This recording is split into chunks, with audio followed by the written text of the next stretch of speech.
വചനത്തിലൂടെ ഇടപെടുമെന്ന് വിശ്വസിക്കുന്ന എത്ര പേര് ഇവിടെയുണ്ട്? മറ്റ് 3 സുവിശേഷങ്ങളിൽ നിന്നും ഏറെ വ്യത്യസ്തതയാർന്ന സുവിശേഷമാണ് യോഹന്നാന്റെ സുവിശേഷം. 4 സുവിശേഷങ്ങളില്ല, ഒരു സുവിശേഷമേ ഉള്ളൂ. ആ ഒരു സുവിശേഷത്തെക്കുറിച്ച് 4 എഴുത്തുകളുണ്ട്, 4 രചനകളുണ്ട്. സുവിശേഷം എന്ന് പറഞ്ഞാൽ ഒന്നാണ്, ദാവീദിന്റെ സന്തതിയായി ഈ ഭൂമിയിൽ ജനിച്ച് ജീവിച്ച് മരിച്ച് അടക്കപ്പെട്ട് മരണത്തെ ജയിച്ച് ഉയർത്തെഴുന്നേറ്റ് ഇന്നും ജീവിക്കുന്ന യേശു, അതാണ് സുവിശേഷം. ആ വലിയ സുവിശേഷം 4 സുവിശേഷകന്മാര് എഴുതി. അതിൽ മത്തായി എഴുതിയ സുവിശേഷത്തിന്റെ ലക്ഷ്യം തച്ചന്റെ മകനായി ലോകത്തിൽ പിറന്നു എന്ന് പറയുന്ന യേശു വെറും തച്ചന്റെ മകനല്ല, അവൻ യഹൂദന്മാരുടെ രാജാവായിരുന്നു എന്നാണ് മത്തായിയുടെ എഴുത്ത്. തുടങ്ങുന്നത് യഹൂദന്മാരുടെ രാജാവായി പിറന്നവൻ എവിടെ എന്ന് ചോദിച്ചുകൊണ്ട് എഴുത്തു തുടങ്ങുകയാണ്. പുസ്തകം അവസാനിക്കുമ്പോൾ 2 കള്ളന്മാരുടെ നടുവിൽ 3 കാരിരുമ്പാണികളിൽ തൂങ്ങിക്കിടക്കുന്ന മുൾക്കിരീടധാരിയായ യേശുവിന്റെ ക്രൂശിന്റെ മുകളിൽ ഇവൻ യഹൂദന്മാരുടെ രാജാവെന്ന് എഴുതിയ മേലെഴുത്തോടെ ആ പുസ്തകം തീരുകയാണ്. രാജാവ് എവിടെ എന്ന് ചോദിച്ച് ക്രൂശിൽ രാജാവിനെ ചൂണ്ടിക്കാട്ടി അവസാനിച്ച പുസ്തകമാണ് മത്തായിയുടെ സുവിശേഷം. ഇന്ന് രാത്രിയിൽ ഇവിടെ അവൻ വന്നിട്ടുണ്ട്. അവൻ രാജാതിരാജാവാണ്. എത്ര പേര് വിശ്വസിക്കുന്നുണ്ട്? നിന്റെ ചെറുതും വലുതുമാകുന്ന ഏത് വിഷയത്തെയും ഒറ്റ വാക്കിൽ പരിഹരിക്കാൻ കഴിവുള്ള രാജാതിരാജാവ് ഇവിടെ വന്നിട്ടുണ്ട്. എന്നാൽ മർക്കോസ് എന്ന മാന്യനായ സുവിശേഷകൻ യേശുക്രിസ്തുവിനെ നമ്മളെ പോലെയുള്ള സാധാരണക്കാരായ അധ്വാനിക്കുന്നവരും ഭാരം ചുമക്കുന്നവരുമായ ഏവരുമേ, നിങ്ങൾ എൻ്റെ അടുക്കൽ വാ, ഞാൻ നിങ്ങളെ ആശ്വസിപ്പിക്കാമെന്ന് പറയുന്ന, നമ്മുടെ ഭാരങ്ങൾ വഹിക്കുന്ന ചുമട് താങ്ങിയായ ഒരു ദാസനായ യേശുവിനെ മർക്കോസ് വരച്ചു കാണിച്ചു. ലൂക്കോസ് തികച്ചും വ്യത്യസ്തനായ ഒരു എഴുത്തുകാരനാണ്. അദ്ദേഹം ഒരു ഡോക്ടറായിരുന്നു. വൈദ്യനായ ലൂക്കോസ് എന്നാണ് പലയിടത്തും രേഖപ്പെടുത്തിയിരിക്കുന്നത്. അപ്പൊ ഈ ഡോക്ടറായ ലൂക്കോസ് തൻ്റെ സഹപാഠിയായി പഠിച്ച വ്യക്തിയോ അല്ലെ തൻ്റെ ആത്മാർത്ഥ സ്നേഹിതരിൽ ആരോ ഒരാളാകാം, തെയോഫിലോസ് എന്ന് പറയുന്ന മാന്യനായ മനുഷ്യന് 2 ബൃഹത്തായ ചരിത്രങ്ങൾ എഴുതി അയക്കുകയുണ്ടായി. ഒന്നാമത്തെ ചരിത്രം യേശുക്രിസ്തുവിന്റെ കന്യകാമറിയാമിലൂടെയുള്ള ജനനം മുതൽ യേശുക്രിസ്തുവിന്റെ ഉയർത്തെഴുന്നേൽപ്പ് വരെയുള്ള വിശദമായ ചരിത്രം സൂക്ഷ്മമായി പഠിച്ച് തന്റെ സ്നേഹിതന് എഴുതി അയച്ച സുവിശേഷമാണ് ലൂക്കോസിന്റെ സുവിശേഷം. അതിൽ യേശുക്രിസ്തുവിനെ പൂർണ്ണ മനുഷ്യനായി ഈ ഉലകത്തിൽ ജീവിച്ചതിലെ ഏറ്റവും പൂർണ്ണനായ മനുഷ്യനായി ലൂക്കോസ് ചൂണ്ടിക്കാണിക്കുകയാണ്.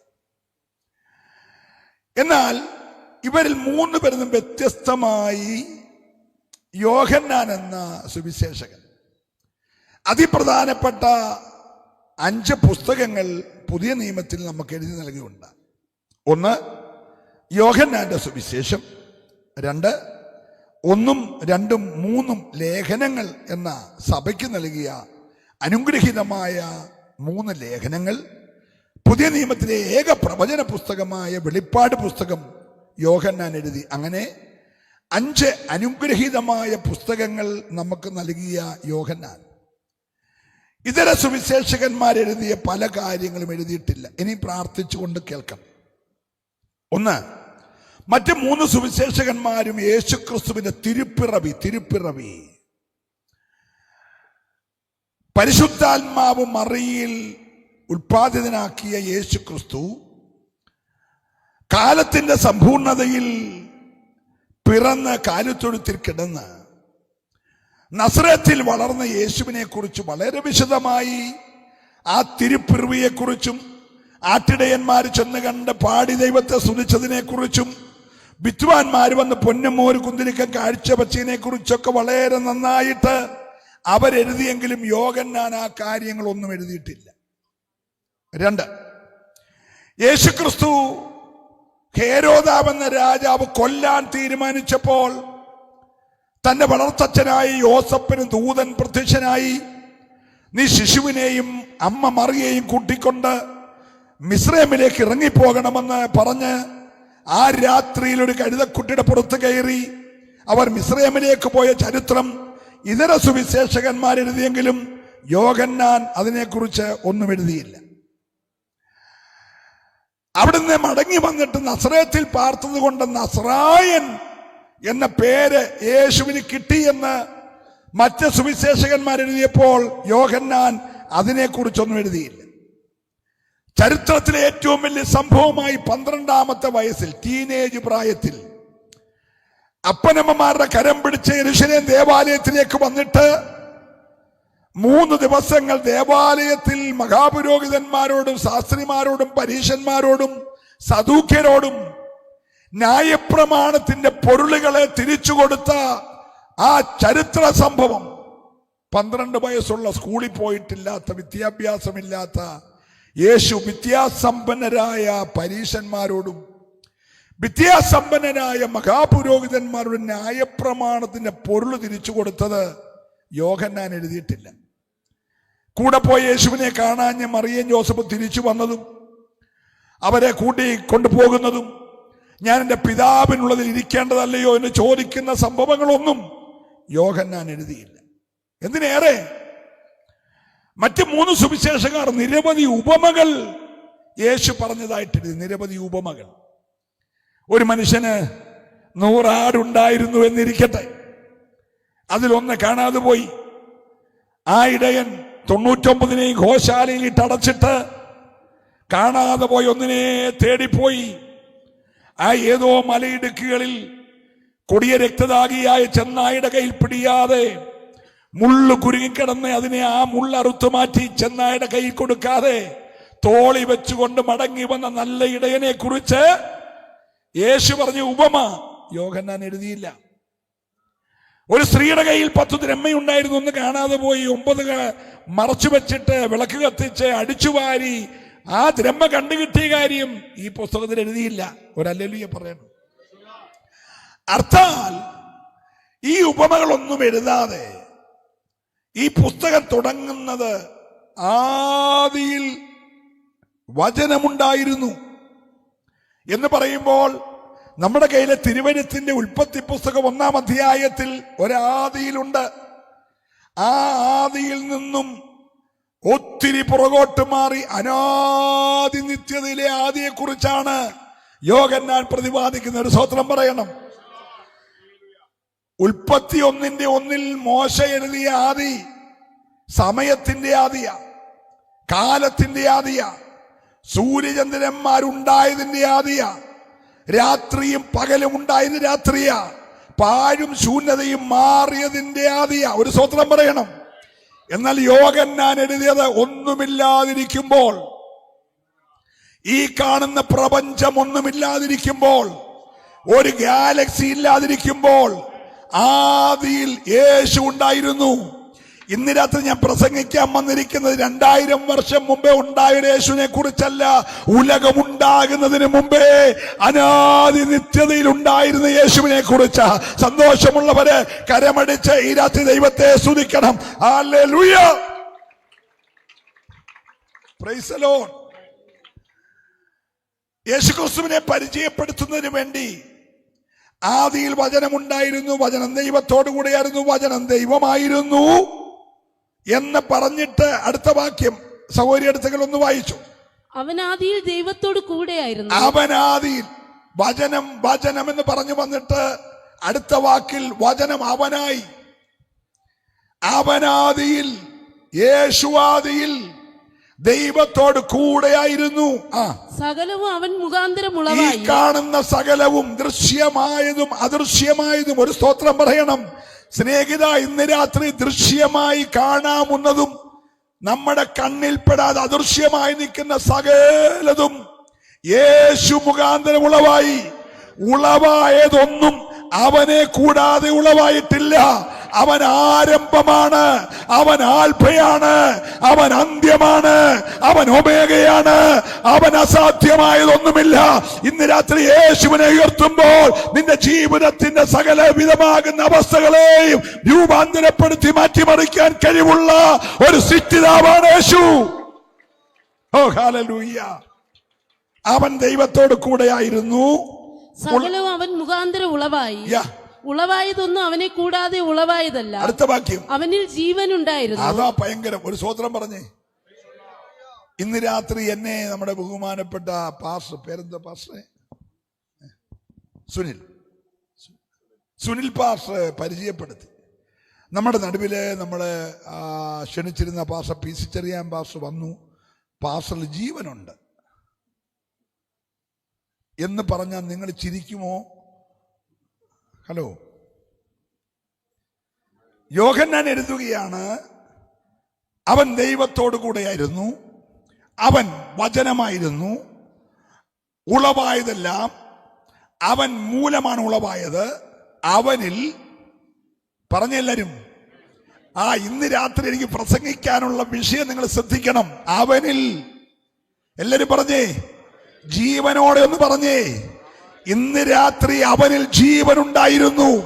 നിന്റെ സകല നിർജീവത്വങ്ങളെ ഈ ദൂത് വെളിപ്പെട്ടുകൊണ്ടിരിക്കുമ്പോൾ മാറ്റാൻ കഴിവുള്ള സാക്ഷാൽ ജീവനുള്ള യേശു. വിശ്വസിക്കുന്നവർ ഈ രാത്രി ദൈവത്തെ സ്തുതിക്കട്ടെ. ഹല്ലേലൂയ.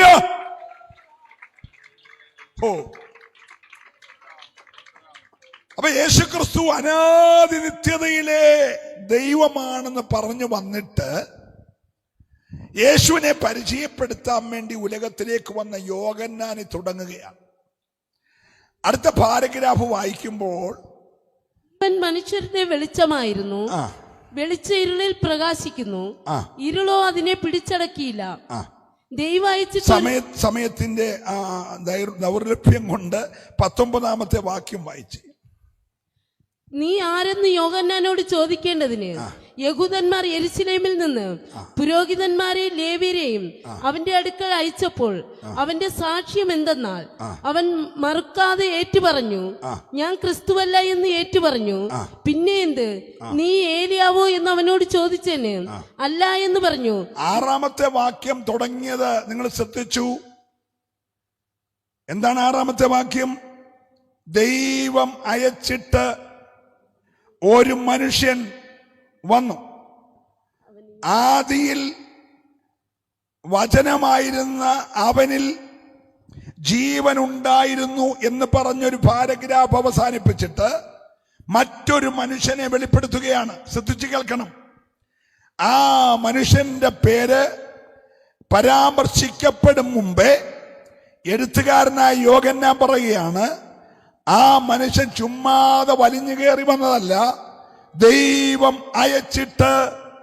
എല്ലാരും പറഞ്ഞേ, ഒരു മനുഷ്യൻ വന്നു. ഒരു സ്തോത്രം പറയണം.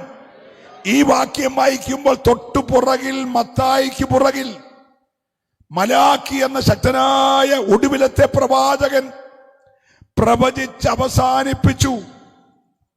അവസാനിപ്പിച്ചിട്ട് ശേഷം ഒരു 400 വർഷം, ശ്രദ്ധിച്ചിരിക്കണം, 400 വർഷം ദൈവം മനുഷ്യനോട് മിണ്ടിയില്ല. ഒരു പാസ്റ്ററെ അയച്ചില്ല, ഒരു പ്രവാചകനെ അയച്ചില്ല, ഒരു പുരോഹിതനെ അയച്ചില്ല. ദർശനത്തിലൂടെയാകട്ടെ, വെളിപ്പാടിലൂടെയാകട്ടെ, പ്രവചനത്തിലൂടെയാകട്ടെ, മലാക്കിക്ക് ശേഷം മത്തായി വരെ ദൈവം മനുഷ്യനോട് ഇടപെടാതിരുന്നപ്പോൾ ആ വഴികളെല്ലാം അടഞ്ഞു.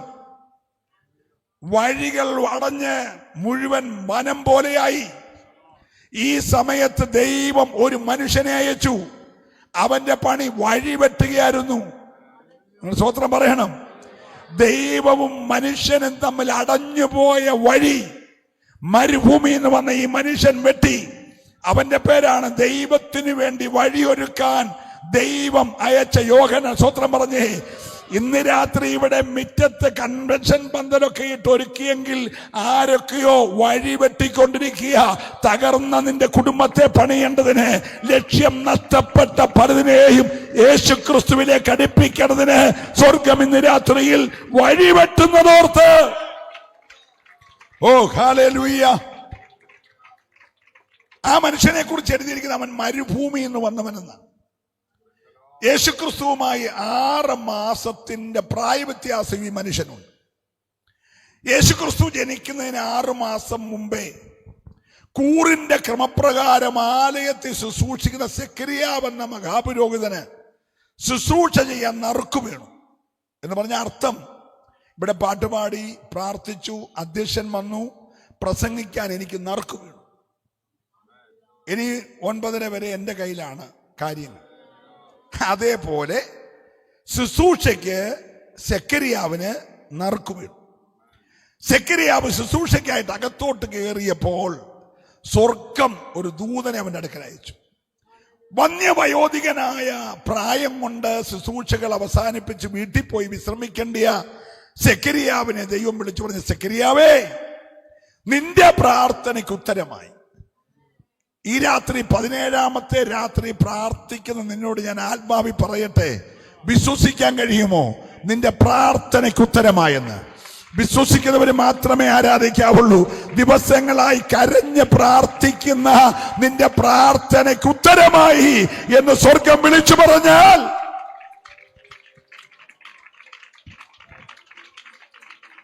ആത്മാവ് വ്യക്തമായി പറഞ്ഞു, നിന്റെ ഭാര്യ എലിസബത്ത്, അവരിരുവരും വളരെ വയസ്സ് എന്നവരാന്ന് എഴുതിയിട്ടുണ്ട്. നിന്റെ ഭാര്യ എലിസബത്ത് ഗർഭം ധരിച്ചൊരു മകനെ പ്രസവിക്കും, നീ അവന് യോഹന്നാൻ എന്ന് പേരിടും. അവൻ മരുഭൂമിയിൽ വിളിച്ചു പറയുന്നവന്റെ ശബ്ദമായിരിക്കും. അങ്ങനെ യോഹന്നാൻ ഉദരത്തിൽ ഉരുവായി കഴിഞ്ഞ 6 മാസം കഴിഞ്ഞാണ് എലിസബത്തിന്റെ അടുക്കൽ വെളിപ്പെട്ട അതേ ദൂതൻ കന്യകയായ മറിയയുടെ അടുക്കൽ വെളിപ്പെട്ടത്. മറിയോട് പറഞ്ഞു, നിന്നോട് പറഞ്ഞ ഈ ദൂതൻ നിറവേറും എന്നതിന്റെ തെളിവ്, നിന്റെ ചാർച്ചയിൽപ്പെട്ട എലിസബത്തിന് ഇത് 6ാമത്തെ മാസമാണ്. അങ്ങനെ ഇത് സത്യമാണോ എന്നറിയാൻ കന്യകയായ മറിയ എലിസബത്ത് എന്ന ചാർച്ചക്കാരുടെ വീട് ഒരു കുന്നിന്റെ മുകളിലാണ്. നടന്ന് കുന്ന് കയറി ഈ എലിസബത്തിന്റെ വീട്ടിൽ ചെല്ലുമ്പോൾ എലിസബത്തിനെ കണ്ട മറിയ വളരെ സന്തോഷത്തോടെ കരം കൊടുത്തൊരു വന്ദനം പറഞ്ഞു, നമ്മുടെ ഭാഷയിൽ ഒരു സ്തോത്രം പറഞ്ഞു. അപ്പോൾ ഈ 6 മാസം അകത്ത് കിടക്കുന്ന യോഹന്നാൻ അവിടെ കിടന്നുകൊണ്ട് തുള്ളിയെന്ന് എഴുതിയേക്കുന്നത്. പിള്ള അകത്ത് തുള്ളി, ഒരു സ്തോത്രം പറയണം. ഉദരത്തിൽ ഉരുവായ യേശുവിനെ വഹിച്ച മറിയുടെ വന്ദനത്തിങ്കൽ ഉദരത്തിൽ കിടന്നുകൊണ്ട് പിള്ളയായ ഈ യോഹന്നാൻ ആത്മാവി നിറഞ്ഞു. ആ യോഹന്നാൻ ഇപ്പൊ 30.5 വയസ്സായി. 30.5 വയസ്സായപ്പോൾ സമൂഹത്തിലെ ഇസ്രായേലിലെ 12 ഗോത്രങ്ങളുടെ ഇടയിലെ ഏറ്റവും ശക്തനായ പ്രഭാഷകൻ യോഹന്നാനാണ്. വസ്ത്രധാരണം, ഒട്ടകരോമം കൊണ്ടുള്ള ഒരു ഉടുപ്പ്, അരയ്ക്ക് ഒരു തോൽവാറ്, കയ്യിൽ ഒരു വടി, തീ പാറുന്ന നാക്ക്, അഗ്നി ജ്വലിക്കുന്ന കണ്ണ്, പ്രൈസലോ, മുടി വളർത്തി താടി വളർത്തി മരുഭൂമിയിൽ നിന്ന് ഇറങ്ങി വന്ന ഈ മനുഷ്യൻ വളരെ പരുക്കൻ വാക്കുകളാണ് പറയുന്നത്. നമ്മുടെ കൂട്ട ബഹുമാനരായ ആദരണീയരായ മാതാവേ, പിതാവേ, പാസ്റ്ററെ, റൈറ്റ്, റെവറൻഡ്, മോസ്റ്റ്, ഡോക്ടർ എന്നൊന്നും പറയത്തില്ല. പുള്ളി വിളിച്ചത് സർപ്പസന്തതി എന്ന ഒരല്ലെ പറയണം. അങ്ങനെ വല്ല ഞാൻ വിളിച്ചാൽ നിങ്ങൾ യോഗം കഴിഞ്ഞ മുമ്പ് എന്നെ വണ്ടിയെ കയറ്റി വിടും. അതുകൊണ്ട് യോഗൻ ഞാൻ വിളിച്ചു, സർപ്പസന്തതികളെ, വരുവാനുള്ള ദൈവകോപത്തിൽ നിന്ന് മാനസാന്തരപ്പെടാൻ പറഞ്ഞു. ഹല്ലേലൂയ. എന്നിട്ട് പറഞ്ഞു, നിങ്ങൾ മാനസാന്തരപ്പെട്ടില്ലെങ്കിൽ നിന്റെയൊക്കെ ചുവട്ടിൽ കോടാലി വെച്ചിരിക്കുകയാണ്, ഏതു സമയത്തും നിന്നെ വെട്ടിക്കളയുമെന്നൊക്കെ ശക്തമായി പ്രസംഗിച്ചു. ഇങ്ങനെ പ്രസംഗിച്ചുകൊണ്ടിരുന്നപ്പോൾ ഇത് കേട്ടവരെല്ലാം മാനസാന്തരപ്പെട്ടു. മാനസാന്തരപ്പെട്ടവരെല്ലാം യോഹന്നാൻ യോർദാനിൽ മാനസാന്തര സ്നാനം കഴിപ്പിച്ചു. അങ്ങനെ സ്നാനം കഴിപ്പിക്കുന്ന യോഗങ്ങൾ നടക്കുമ്പോൾ ആളുകൾ വന്ന് ചോദിച്ചു, ഞങ്ങളൊരു മശികയെ കാത്തിരിക്കുകയാണ്. ആരെ കാത്തിരിക്കുക? മശികയെ കാത്തിരിക്കുക. അവനാണോ നീ? പ്രൈസലോ. യോഹന്നാൻ പറഞ്ഞു, ഞാൻ അവനല്ല, ഞാൻ വെറും മരുഭൂമിയിൽ വിളിച്ചു പറയുന്നവന്റെ ശബ്ദമാണ്. ഞാൻ ഒരു ശബ്ദം മാത്രമെന്നേ ഉള്ളൂ, ഞാനൊരു വഴിവെട്ടുന്നവനെന്നേ ഉള്ളൂ. പക്ഷെ നിങ്ങൾ ചോദിച്ച അവൻ എൻ്റെ പുറകെ വരുന്നുണ്ട്. ഒരു സ്തോത്രം പറയണം. അവൻ എൻ്റെ പുറകെ വരുന്നുണ്ട്. എൻ്റെ കയ്യിൽ ഒരു വീശുമുറം മാത്രമേ, ഒരു കോടാലി മാത്രമേ ഉള്ളൂ. പക്ഷെ അവൻ്റെ കയ്യിൽ വീശുമുറവുണ്ട്. അവൻ ഈ കളത്തെ മുറ്റും വെടിപ്പാക്കുന്നവനാ. നല്ലത് മാത്രം അകത്ത് ശേഖരിച്ച് തീയതിനെയെല്ലാം തീക്കകത്തിട്ട് കത്തിക്കാൻ കഴിവുള്ളവനാണ് എന്റെ പിന്നാലെ വരുന്നത്. ചേർന്നൊരല്ലേ പറഞ്ഞേ, ഞാൻ നിങ്ങളെ വെള്ളത്തിൽ സ്നാനം കഴിപ്പിക്കുന്നേ ഉള്ളൂ, പക്ഷെ എന്റെ പിന്നാലെ വരുന്നവന് നിങ്ങളെ ആത്മാവിലും തീയിലും സ്നാനം കഴിപ്പിക്കുന്നവനാണ്. ഹല്ലേലൂയ. അവന്റെ ചെരുപ്പിന്റെ വാറ് കുനിഞ്ഞടിക്കാൻ പോലും ഞാൻ ആരല്ല, ഞാൻ യോഗ്യനല്ല. അവൻ വളരണം, ഞാൻ കുറയണം. ഒരു സ്തോത്രം പറഞ്ഞേ. ഹല്ലേലൂയ.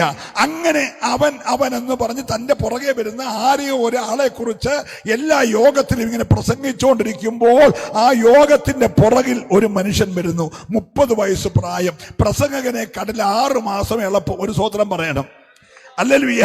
ആ മനുഷ്യൻ പുറകെ വന്നപ്പോൾ നമ്മുടെ കൂട്ടൊന്നുമല്ല, വെണ്മയും ചുമപ്പും ഇടകലർന്ന സൗന്ദര്യമുള്ള ലോകത്തിലെ ഏക മനുഷ്യൻ. സ്തോത്രം പറയണം. ഒന്നുകൂടെ ഞാൻ ആ പദം പറയുന്നു. വെണ്മയും ചുമപ്പും ഇടകലർന്ന സൗന്ദര്യമുള്ള ഈ ലോകത്തിലെ 750 കോടി ജനം ഒന്നിച്ചു നിന്നാൽ അവനൊപ്പം പറയാൻ അതിനകത്ത് ആരുമില്ല.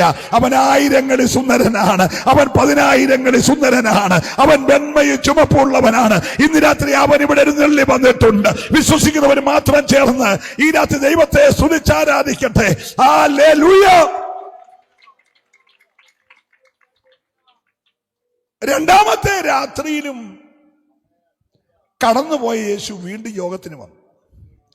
യേശുവിനെ കണ്ടപ്പോൾ ഈ യോഹന്നാൻ വീണ്ടും വിളിച്ചു പറഞ്ഞു, ദേ ലോകത്തിന്റെ പാപം ചുമന്നൊഴിക്കുന്ന ദൈവത്തിന്റെ കുഞ്ഞാട്. യേശു ആരാണ്? യേശു തച്ചന്റെ മോനല്ല, യേശു മറിയയുടെ മോനല്ല. ലോകത്തിന്റെ മുഴുലോകത്തിന്റെ പാപം ചുമന്നൊഴിക്കുന്ന ദൈവത്തിന്റെ യാഗമൃഗമായ ദൈവത്തിന്റെ കുഞ്ഞാട്. വിശ്വസിക്കുന്നവര് ഇന്ന് രാത്രി സ്നേഹിത, നിന്റെ പാപം എത്ര കടുചുമപ്പായിരുന്നാലും അത് രക്താംബരം പോലെ ചുമന്നിരുന്നാലും ഹിമം പോലെ വെളുപ്പിക്കുവാൻ യേശുവിന്റെ രക്തം മതിയായത്. രണ്ടാമത്തെ ദിവസവും ഇങ്ങനെ പരിചയപ്പെടുത്തിയപ്പോൾ യോഹന്നാൻ സ്നാപകന്റെ ശിഷ്യന്മാര് 2 പേരായിരുന്ന അന്ത്രയോസും ഈ പുസ്തകം എഴുതി യോഹന്നാനും യേശുവിന്റെ പുറകെ പോയി. യോഹന്നാൻ സ്നാപകനെ വിട്ടിട്ട് പാപം ചുമന്നൊഴിക്കുന്ന ദൈവകുഞ്ഞാടെന്ന് യോഹന്നാൻ പരിചയപ്പെടുത്തിയ ആളിന്റെ പുറകെ ഇവർ 2 കൂടെ പോയി. പുറകെ വരുന്നവരെ കണ്ട് യേശു തിരിഞ്ഞു നോക്കി. അത് യേശുവിന്റെ പ്രത്യേകതയാണ്. ഇന്ന് രാത്രിയിലും നീ അവന്റെ പുറകെ വന്നാൽ നിന്നെ അവൻ തിരിഞ്ഞു നോക്കും. അവന്റെ ഒരു നോട്ടം പതിഞ്ഞാൽ, ഓ ഹല്ലേലൂയ, ഇന്ന് രാത്രി അവന്റെ ദൃഷ്ടി നിന്റെ മേൽ പതിഞ്ഞാൽ, ഓ ഹല്ലേലൂയ, വിടുവിക്കപ്പെടാൻ കഴിയാത്ത ഒരു വിഷയവുമില്ലെന്ന് വിശ്വസിക്കുന്നവര് ഈ രാത്രി ദൈവത്തെ സ്തുതിക്കണം. അന്ന് യോഹന്നാൻ പുറകെ വരുന്ന കണ്ട് ചോദിച്ചു, നിങ്ങൾ ആരെ തിരയുകയാ? യേശു ചോദിച്ചു. അപ്പൊ അവര് പറഞ്ഞു, നീ എവിടാ താമസിക്കുന്നു? ചോദ്യം വേറെ, ഉത്തരം വേറെ. യേശു ചോദിച്ചു, ആരെ തിരയുകയാ? അവർ ചോദിച്ചു, എവിടാ താമസിക്കുന്നത്? ഇന്നടത്താന്ന് പറയാൻ വീടില്ല. പാമ്പുകൾക്ക് മാളമുണ്ട്, പറവകൾക്ക് ആകാശമുണ്ട്, മനുഷ്യപുത്രന് തലചായ്ക്കാൻ ഭൂമിയില് ഇടമില്ല. അവിടെ ഇന്ന വീട്ടിലാണ് താമസിക്കുന്നതെന്ന് പറയാൻ ഫ്രം അഡ്രസ് ഇല്ലാത്തതുകൊണ്ട് പറഞ്ഞു വന്ന് കണ്ടോളാൻ പറഞ്ഞു. Price the Lord.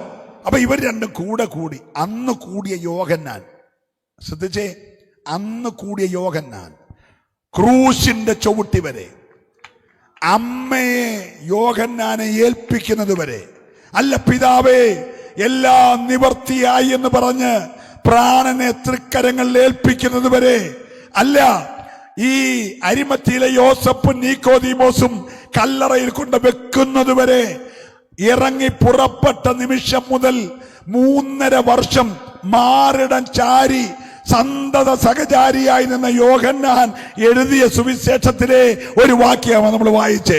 നല്ലൊരു ഹല്ലേലൂയ പറയാം. Price the Lord. അപ്പൊ യോഹന്നാൻ എഴുതിയത് യേശുക്രിസ്തുവിന്റെ 30 വർഷം കഴിഞ്ഞുള്ള 3.5 വർഷത്തെ ചരിത്രമാണ് യോഹന്നാന്റെ സുവിശേഷം. 21 അധ്യായങ്ങളിലായി 876 വാക്യങ്ങളിലായി എഴുതപ്പെട്ട ഈ പുസ്തകത്തിൽ ഇതര സുവിശേഷകന്മാർ എഴുതാത്തത് ഒരു 8 അടയാളങ്ങൾ, അത്ഭുതങ്ങളല്ല, 8 അടയാളങ്ങൾ യോഹന്നാൻ രേഖപ്പെടുത്തി. ഒരു നല്ല സ്തോത്രം പറയാം. മറ്റുള്ള 3 സുവിശേഷകന്മാരും യേശു ചെയ്ത അത്ഭുതങ്ങളെ അത്ഭുതം എഴുതിയപ്പോൾ യോഹന്നാൻ എഴുതി, കാനാവിലെ കല്യാണ വീട്ടിൽ ഇത് അടയാളങ്ങളുടെ ആരംഭമായി യേശു ചെയ്തു. ഇന്ന് രാത്രിയിലും ചില അടയാളങ്ങൾ 17ാമത്തെ രാത്രിയിൽ യേശു ചെയ്യും. സന്തോഷമുള്ളവരെ ദൈവത്തെ സ്തുതിക്കാവുള്ളൂ.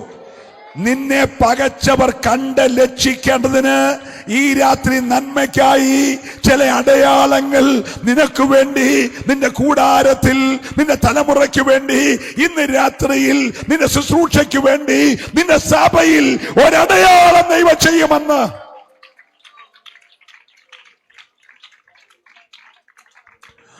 മൂന്നര വർഷത്തെ കാര്യം യോഹന്നാൻ എഴുതിയെന്ന് പറയുമ്പോൾ തെറ്റിദ്ധരിക്കരുത്. 3.5 വർഷത്തിനകത്ത് നിന്ന് ഒരു 12 ദിവസം കർത്താവ് ചെയ്ത കാര്യങ്ങൾ മാത്രമേ യോഹന്നാൻ എഴുതിയിട്ടുള്ളൂ. Praise the Lord. മറ്റോരൊക്കെ കർത്താവിന്റെ തിരുപ്പിറവി മുതൽ കർത്താവിന്റെ ഉയർപ്പ് വരെ കൃത്യമായിട്ട് എഴുതിയപ്പോൾ യോഹന്നാൻ 3.5 വർഷത്തിനകത്ത് നിന്ന് യേശു ദൈവമാണെന്ന് കേൾവിക്കാരായ നിങ്ങളും വായനക്കാരായ നിങ്ങളും നന്നായി ഗ്രഹിക്കേണ്ടതിന് ഒരു 12 ദിവസത്തെ കാര്യങ്ങൾ കടഞ്ഞെടുത്തിട്ട് എഴുതിയിരിക്കുക. അതിൽ തന്നെ 21 അധ്യായത്തിന് 3/1 7 അധ്യായങ്ങൾ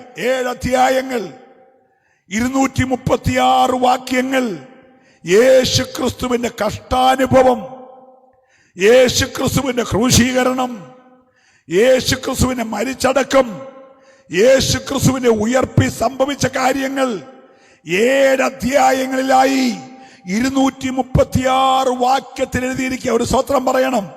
അങ്ങനെയാണ് യോഹന്നാൻ എഴുതിയ 12 ദിവസങ്ങളുടെ ചരിത്രത്തിൽ 3 ദിവസത്തെ കാര്യമാണ് 7 അധ്യായം മുഴുവൻ എഴുതിയേക്കുന്നത്. അങ്ങനെയാണ് യോഹന്നാന്റെ ലക്ഷ്യം. മറ്റൊന്നും നിങ്ങൾ അറിഞ്ഞില്ലെങ്കിലും യേശുവിന്റെ ക്രൂശീകരണം നീ അറിഞ്ഞിരിക്കണം. നല്ല ഹല്ലേലൂയ പറഞ്ഞേ. നിന്നെ നീയാക്കി മാറ്റാൻ പോരാ, എന്നെ ഞാനാക്കി മാറ്റാൻ സ്വർഗത്തിന്റെ മണിമകുടമായിരുന്ന, തേജസ്സിന്റെ പ്രഭയായിരുന്ന, തത്വത്തിന്റെ മുദ്രയായിരുന്ന, താൻ മാത്രം അമർത്യതയുള്ളവനായ, അടുത്തുകൂടാത്ത വെളിച്ചത്തിൽ വസിച്ച യേശു എന്താണ് ചെയ്തതെന്ന് വിശ്വസിക്കുന്നവരെ കരമൊന്ന് ചേർത്തടിച്ച് ഈ രാത്രി ദൈവത്തെ നന്നായിട്ടൊന്ന് സ്തുതിച്ചേ. ഹല്ലേലൂയ.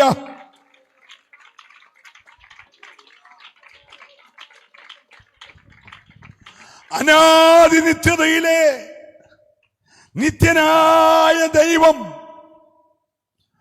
പാപത്തിൽ വീണുപോയ മനുഷ്യകുലത്തിനു വേണ്ടി തന്റെ മടിയിൽ പ്രമോദിച്ച പുത്രനെ ഇഹലോകത്തിൽ അയച്ച് എന്താണ് കാൽവറിയിൽ നിവർത്തിച്ചതെന്ന് യോഹന്നാൻ 7 അധ്യായങ്ങളിൽ വിശദമായിട്ട് എഴുതുകയാണ്. അതിലെ ഒരു വാക്യമാണ് നമ്മൾ ഇന്ന് രാത്രി ചിന്തയ്ക്ക് ഉപോത്ബലകമായി വായിച്ചത്. ആ മനുഷ്യൻ ഇതാ. 18ാം നൂറ്റാണ്ടിന്റെ അവസാനത്തിൽ 19ാം നൂറ്റാണ്ടിന്റെ ആരംഭകാലങ്ങളിൽ ലോകം കണ്ട ചരിത്രത്തിലെ വളരെ പ്രാധാന്യമർഹിക്കുന്ന 12ലധികം വലിയ കണ്ടുപിടുത്തങ്ങൾ നടത്തിയ ഡയനിയോസ് എന്ന് പറയുന്ന ശാസ്ത്രജ്ഞൻ ഗ്രീസിൽ, അന്നത്തെ ഏറ്റവും വലിയ തത്വചിന്തകന്മാർ പാർക്കുന്ന ഗ്രീസിൽ, പ്രൈസ് ദി ലോർഡ്, ഒരു നട്ടുച്ച നേരത്ത് ഒരു ചെറിയ ശർരാന്തൽ കത്തിച്ചുകൊണ്ട് ഗ്രീസിലെ പ്രസിദ്ധമായ പട്ടണത്തിൽ കൂടെ താൻ നട്ടുച്ചയ്ക്ക് നടക്കുകയാണ്. അപ്പൊ ആളുകളെ ഇതാരാ വല്ല വട്ടന്മാരും ആയിരിക്കുമെന്ന് വിചാരിച്ചെന്നപ്പോൾ ലോകം ആദരിക്കുന്ന നോബൽ സമ്മാനത്തിന് അർഹനായ ഈ തത്വശാസ്ത്രജ്ഞനായ മനുഷ്യനാ ഈ വിളക്കും പിടിച്ചോണ്ട് പോകുന്ന നട്ടുച്ചയ്ക്ക്. സൂര്യനും കത്തി നിൽക്കുകയാണ്. അപ്പൊ ആളുകൾ ചോദിച്ചു, അയ്യോ അങ്ങക്ക് എന്തു പറ്റി? അദ്ദേഹം പറഞ്ഞു, ഒന്നും പറ്റിയിട്ടില്ല, ഞാന് ഒരു മനുഷ്യനെ അന്വേഷിക്കുക. ഒരു സ്തോത്രം പറയണം. ഇന്ന് രാത്രി ഇവിടെ 250 കോടി ജനമുണ്ട്. പക്ഷെ അവരാരും പൂർണ്ണ മനുഷ്യരല്ല. പ്രസംഗകനും കേൾവിക്കാരും പൂർണ്ണരല്ല. നീ ജഡത്തിൽ വസിക്കുന്നത് കൊണ്ട് എന്നിലും കുറവുണ്ട്. കുറവില്ലാത്ത ഒരു മനുഷ്യനെ ഇവിടെ ജീവിച്ചിട്ടുള്ളൂ. ആ മനുഷ്യനെ ചൂണ്ടിയാണ് യോഹന്നാൻ പറഞ്ഞത്, ആ മനുഷ്യനിതാ ആ ശാസ്ത്രജ്ഞൻ നട്ടുച്ച നേരത്ത് തപ്പി നടന്ന ആ മനുഷ്യനെ പീലാത്തോസ് മുമ്പിൽ കൊണ്ടുവരിക. ചേർന്ന് ദൈവത്തെ ഒന്ന് സ്തുതിച്ചേ. ഒരാൾ പൂർണ്ണനാകണമെങ്കിൽ അവനെ വിധിച്ചു വിസ്തരിച്ച് വിധിച്ച മനുഷ്യൻ പീലാത്തോസ് 3 ആവർത്തി, ഒരാവർത്തിയല്ല, നിന്നെ വിട്ടയക്കാനും നിന്നെ ക്രൂശിപ്പാനും എനിക്ക് അധികാരമുണ്ടെന്ന് യേശുവിന്റെ മുഖത്ത് നോക്കി പറഞ്ഞ പീലാത്തോസ് ജനത്തെ ചൂണ്ടിപ്പറഞ്ഞു, നിങ്ങൾ പറയുന്ന ഒരു കുറ്റവും ഞാൻ ഈ മനുഷ്യനെ കണ്ടില്ല. ഒരു സ്തോത്രം പറയണം. നിങ്ങൾ ക്രൂശിക്കെന്ന് പറയുന്ന ഈ മനുഷ്യനിൽ ന്യായാധിപനായ രാജാവായ പീലാത്തോസായ ഞാൻ ഒരു കുറ്റവും കാണുന്നില്ലെന്ന് 3 ആവർത്തി പറഞ്ഞു. പീലാത്തോസിന്റെ അന്തഃപുരത്തിൽ തന്റെ പ്രിയതമയായ ഭാര്യ ഒരു കത്തെഴുതി. സ്വപ്നത്തിൽ ഉറക്കം വരാതെ ആത്മാവിടപെട്ട സ്ത്രീ കത്തെഴുതി, അല്ലയോ എന്റെ ഭർത്താവായ പീലാത്തോസേ, നിന്റെ മുമ്പിലിരിക്കുന്ന ആ മനുഷ്യനോട് നീ അനീതിയായി പെരുമാറല്ലേ. ആ മനുഷ്യൻ നീതിമാനാ. സ്തോത്രം പറയണം. ഭാര്യ പറഞ്ഞ ആ മനുഷ്യൻ നീതിമാനാ. വിധി പ്രസ്താവിച്ച പീലാത്തോസ് 3 ആവർത്തി പറഞ്ഞ ആ മനുഷ്യന് കുറ്റമില്ല. 30 വെള്ളിക്കാശിന് ഒറ്റിക്കൊടുത്ത ദ്രവ്യാഗ്രഹിയായ യൂദ ആ 30 വെള്ളിക്കാശ് ആലയത്തിനകത്ത് കൊണ്ട് ഭണ്ഡാരത്തിൽ വലിച്ചെറിഞ്ഞിട്ട് പറഞ്ഞു, ഞാൻ കുറ്റമില്ലാത്ത രക്തത്തെ കാണിച്ചു കൊടുത്തു. ഒരല്ലേലൂയ പറയണം. അവന്റെ കൂടെ 2 കള്ളന്മാരെ ക്രൂശിച്ചു. അക്കാലത്തെ കൊലക്കുറ്റം വിധിക്കപ്പെട്ട ദുഷ്പ്രവർത്തിക്കാരായ 2 പേരെ. അതിലൊരു കള്ളൻ ദൈവത്തെ ഭയപ്പെട്ടു പറയുകയാണ്, ഞാനോ ന്യായമായ ശിക്ഷ അനുഭവിക്കുന്നു, ഇവനോ അരുതാത്തത് ഒന്നും ചെയ്തിട്ടില്ല. ഒരല്ലേലൂയ പറയണം. കള്ളൻ പറഞ്ഞു, ഇവൻ അരുതാത്തൊന്നും ചെയ്തിട്ടില്ല. പീലാത്തോസ് പറഞ്ഞു, ഇവന് കുറ്റമില്ല. പീലാത്തോസിന്റെ ഭാര്യ പറഞ്ഞു, ഇവന് കുറ്റമില്ല. വിധി ഹേരോദാവിന്റെ അടുക്ക ചെന്നു. ഹേരോദാവ് പറഞ്ഞു, നിങ്ങൾ പറയുന്ന ഒരു കുറ്റവും ഞാൻ ഇവനെ കണ്ടില്ല. ഒരല്ലേലൂയ പറയണം. അവനെ ക്രൂശിക്കാൻ നേതൃത്വം കൊടുത്ത ശതാധിപൻ അവന്റെ മരണത്തിങ്കൽ സംഭവിച്ച സംഭവങ്ങൾ തിരശീല മുകൾ തൊട്ട് താഴെ വരെ 2ആയി കീറുന്നു. പാറകൾ പിളരുന്നു, ഭൂമി കുലുങ്ങുന്നു, കല്ലറകൾ തുറക്കുന്നു, വിശുദ്ധന്മാർ ഉയർക്കുന്നു. Price the Lord. സൂര്യൻ അസ്തമിക്കുന്നു. ഈ സംഭവങ്ങൾ കണ്ടിട്ട് ശതാധിപൻ പറഞ്ഞു, വാസ്തവമായി ഈ മനുഷ്യൻ നീതിമാനായിരുന്നു. ഒരല്ലേലൂയ പറയണം. ഇന്ന് രാത്രി സകലരും ഒരുപോലെ കുറ്റമില്ലാത്തവൻ എന്ന് പറഞ്ഞ ഒരു മനുഷ്യൻ ഉലകത്തിൽ ജീവിച്ചെങ്കിൽ അത് ഞങ്ങൾ പ്രസംഗിക്കുന്ന നസ്രയനായ യേശു മാത്രമാ. ചേർന്ന് കരമടിച്ച് ഈ രാത്രി ദൈവത്തെ നന്നായി സ്തുതിക്കട്ടെ. ഹല്ലേലൂയ. കുറ്റമില്ലാത്തവന് മാത്രമേ പാപമുള്ളവന്റെ പാപം വഹിക്കാൻ കഴിയത്തു. അതുകൊണ്ടാണ് പുസ്തകം എഴുതിയ യേശുവിന്റെ രക്തം സകല പാപവും പോക്കി നമ്മെ ശുദ്ധീകരിക്കുന്ന രക്തമാണ്. ഇന്ന് രാത്രി ഞാൻ ഈ മെസ്സേജ് പറയുമ്പോഴും പലരെയും കഴുകിക്കൊണ്ടിരിക്കുകയാണ്. നിന്റെ പാപം എത്ര വലുതായാലും നിന്നെ കഴുകി ശുദ്ധീകരിക്കുന്ന ഒരു രക്തം. ഞാനിവിടെ ഒരു സമയമാകുമ്പോൾ പ്രസംഗം നിർത്തും. നമ്മൾ എത്തേക്കുന്ന സാക്ഷൻ അനുസരിച്ച് ഒരു ടൈമുണ്ട്. പക്ഷെ ഞാൻ പ്രസംഗം നിർത്തി ഞാൻ റാന്നിക്ക് വണ്ടി കയറിപ്പോയാലും കർത്താവിന്റെ രക്തം സംസാരിച്ചുകൊണ്ടിരിക്കും. ഹാബേലിന്റെ രക്തത്തെക്കാൾ ചേർന്ന് ദൈവത്തെ സ്തുതിക്കട്ടെ. നീ വീട്ടിൽ ചെന്നാലും ഹാബേലിന്റെ രക്തത്തെക്കാൾ ഗുണകരമായി സംസാരിക്കുന്ന യേശു ക്രിസ്തുവിന്റെ പുണ്യാഹ രക്തം ഇന്ന് രാത്രിയിൽ നിന്നോട് പിന്നെയും സംസാരിക്കും. ഹല്ലേലൂയ.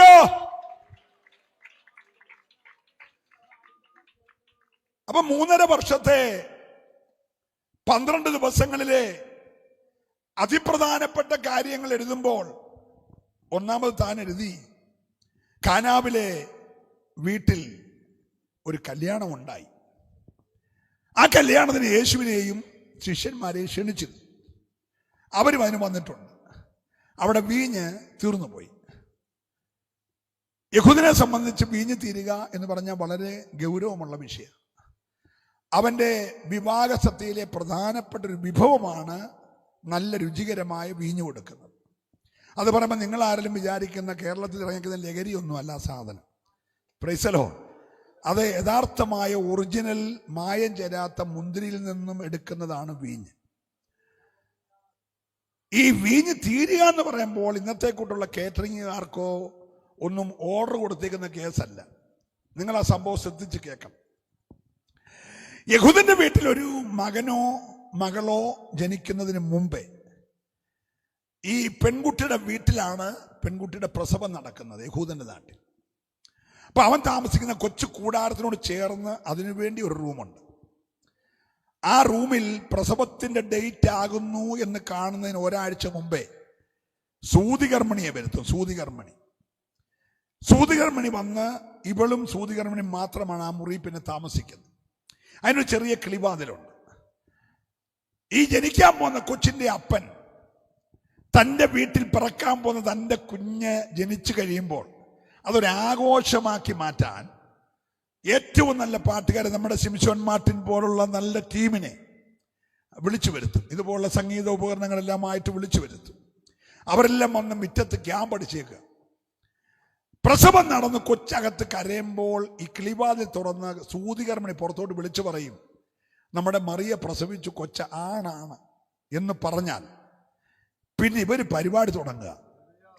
അവരുടെ സംഗീത ഉപകരണങ്ങളെല്ലാം കൂടി ഉപയോഗിച്ച് ഭയങ്കര ആർപ്പോട് കൂടിയുള്ള ആഘോഷം 3 ദിവസം നീണ്ടു നിൽക്കും. ഒരലേലിയ പറയണം. അതിന് മുഴുവൻ ചെലവും കൊച്ചിൻ്റെ അപ്പൻ്റെ ചെലവാണ്. ടീം എത്രയും ശക്തമാണോ അത്രയും കേമനാണ് അപ്പൻ. Price the Lord. അപ്പന്റെ കയ്യിലെ പണത്തിന്റെ ഗമ അനുസരിച്ചായിരിക്കും പ്രോഗ്രാം. പക്ഷെ പെണ്ണാണ് ജനിക്കുന്നതെങ്കിൽ ഇതേ സൂതികർമ്മിണി കഥകിന്റെ ആ കിളിവാതിൽ തുറന്ന് പറയും, മറിയ പ്രസവിച്ചു, കൊച്ചു പെണ്ണാന്ന് പറഞ്ഞാൽ ഇവർ ഈ സാധനമെല്ലാം നേരം പൂട്ടിക്കെട്ടും. കെട്ടി അവർ വന്ന പോലെ തിരിച്ചു. പാട്ടുമില്ല, ആഘോഷമില്ല. നിങ്ങൾ വിഷമിക്കല്ല.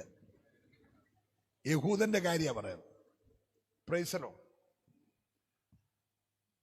അങ്ങനെ യേശു ജനിക്കുമ്പോൾ അപ്പനെന്ന യോസപ്പിന്റെ കയ്യിൽ കീറ്റുശീലം മേടിക്കാൻ കാശില്ല.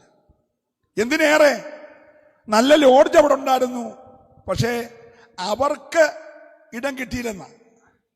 അവർക്കിടം കിട്ടിയെന്ന് പറഞ്ഞാൽ അവിടെ സ്ഥലമില്ലെന്നല്ല, യോസപ്പിന് സ്ഥലം കിട്ടിയില്ല. കാരണം അവൻ്റെ ഈ അന്ന് രാത്രിത്തെ വാടക കൊടുക്കാനുള്ള പൈസ ഇല്ല. അതാ പ്രൈസ് ദി ലോർഡ്. അതുകൊണ്ട് വഴിയിൽ പ്രസവിച്ചതിനെ കാലിത്തൊഴുത്തിക്കൊണ്ട് കിടത്തി. 5 പൈസയ്ക്ക് ഗതിയില്ലാത്ത യോസഫ് എവിടെ പാട്ടുകാരെ വിളിക്കാനാ? മനസ്സിലാകുന്നുണ്ടോ? പക്ഷേ കൊച്ച് യോസഫിന്റെ അല്ലാത്തതുകൊണ്ട് പാട്ടുകാരെ ഇറക്കാന്നുള്ള കൊച്ചിന്റെ അപ്പന്റെ ഡ്യൂട്ടിയാ. അതുകൊണ്ട് സ്വർഗത്തിൽ നിന്ന് ഗായക സംഘം ഇറങ്ങി. നിങ്ങൾ സ്തോത്രം പറഞ്ഞില്ല. നല്ല അല്ലടി രാത്രി പറയണം. പിന്നെ യോസഫിന്റെ കൊച്ചായിരുന്നെങ്കിൽ യോസഫ് പാട്ടുകാരെ വിളിച്ചാൽ മതി. പക്ഷെ കൊച്ചു യോസഫിന്റെ അല്ലല്ലോ, കൊച്ചു ദൈവത്തിന്റെ പുത്രനല്ലേ. അതുകൊണ്ട് സ്വർഗത്തിൽ നിന്ന് ഗായക സംഘം ഇറങ്ങി. ഉലകത്തിൽ ഒരു ആൺകൊച്ചുണ്ടായപ്പോൾ സ്വർഗത്തിൽ നിന്ന് പാട്ടുകാരിറങ്ങി ഒറ്റ പ്രോഗ്രാം ഉണ്ടെങ്കിൽ അതിന്റെ യേശുവിന്റെ ജനനത്തിങ്കല. കരമടിച്ച് രാത്രി നല്ലൊരു ഹല്ലേലൂയ പറയണം. യേശു ജനിച്ചപ്പോൾ അത്യുന്നതങ്ങളിൽ ദൈവത്തിന് മഹത്വം, ഭൂമിയിൽ ദൈവപ്രസാദമുള്ള മനുഷ്യർക്ക് എന്ന് സ്വർഗീയ ദൂതന്മാര് പാട്ടുപാടി കരമടിച്ചൊരു ഹല്ലേലൂയ പറഞ്ഞു. Price the Lord. അപ്പൊ ഈ പെങ്കൊച്ചിനെയാണ് ലഭിച്ചതെങ്കിൽ അപ്പന്റെ ബാധ്യതകൾ കൂടുകയാണ്. അതുകൊണ്ട് കൊച്ചിനെ ഒന്നാമത്തെ ബർത്ത്ഡേ വരുമ്പോൾ നമ്മുടെ അടുത്ത ബേക്കറി കയറി 50 ജിലേബിയോ 50 ലഡുവോ മേടിച്ചുകൊണ്ട് ഹോളി വന്ന് ഉപദേശിയെ കൊണ്ട് പ്രാർത്ഥിപ്പിക്കുന്ന പരിപാടിയല്ല അവിടെ. സ്തോത്രം. അവിടുത്തെ പരിപാടി 10 പറ കൊള്ളുന്ന ഒരു കൽപ്പരണി നിറയെ നല്ല വെള്ളമൊക്കെ വറ്റിച്ചെടുത്ത ഒറിജിനൽ വീഞ്ഞ് കെട്ടിയ കൊച്ചിനെ മുറി കൊണ്ട് വെക്കും. കൊച്ചിന് 25 വയസ്സാകുമ്പോൾ ആ കല്യാണമെന്നിരിക്കട്ടെ, ആണെങ്കിൽ ആ കൊച്ചിന്റെ മുറിക്കകത്ത് 25 കൽപ്പരണി അപ്പന്റെ കരുതലായ വീഞ്ഞുണ്ട്. ഒരു കൽപ്പരണി 10 പറയാണെങ്കിൽ പ്രൈസ് ദി ലോർഡ്, ഒരു പറ 10 ഇടങ്ങഴിയ അല്ലേ? അങ്ങനെ 10 പറ വെച്ചുള്ള 25 കൽപ്പരണി. അപ്പൊ 250 ഇടങ്ങഴി, 250 പറ വീഞ്ഞ് അവിടെ ഇരിക്കുക. അതൊരായുസ് മുഴുവനുള്ള തന്റെ മകൾക്ക് വേണ്ടിയുള്ള അപ്പന്റെ കരുതലാ. ഒരു സ്തോത്രം പറയണം. വീഞ്ഞ് തീർന്നു എന്ന് പറഞ്ഞാൽ നിങ്ങൾക്ക് മനസ്സിലായോ? ഒരായുസ് മുഴുവൻ അപ്പൻ തന്റെ തലമുറയ്ക്ക് വേണ്ടി കരുതി വെച്ചത് തീർന്നു പോയെന്ന്. ഈ രാത്രിയിൽ യേശു അടയാളങ്ങളുടെ ആരംഭം ചെയ്തെന്ന് പറഞ്ഞാൽ അപ്പന്റെ സാധ്യത മങ്ങിയപ്പോൾ, അപ്പന്റെ കരുതൽ തീർന്നപ്പോൾ, മാനുഷികമായ കരുതലുകൾ പറ്റിയപ്പോൾ, വറ്റാത്ത ഒരു കരുതലുമായി യേശു ആ കൂടാരത്തിൽ വന്നെങ്കിൽ ഇന്ന് രാത്രി ആരോടൊക്കെയോ ദൈവാത്മ ഇടപെടുകയാ.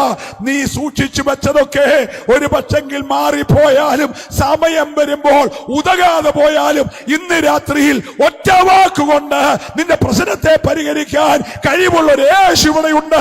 വിശ്വസിക്കുന്നവര് മാത്രം കരമടിച്ച് പ്രൈസലോ.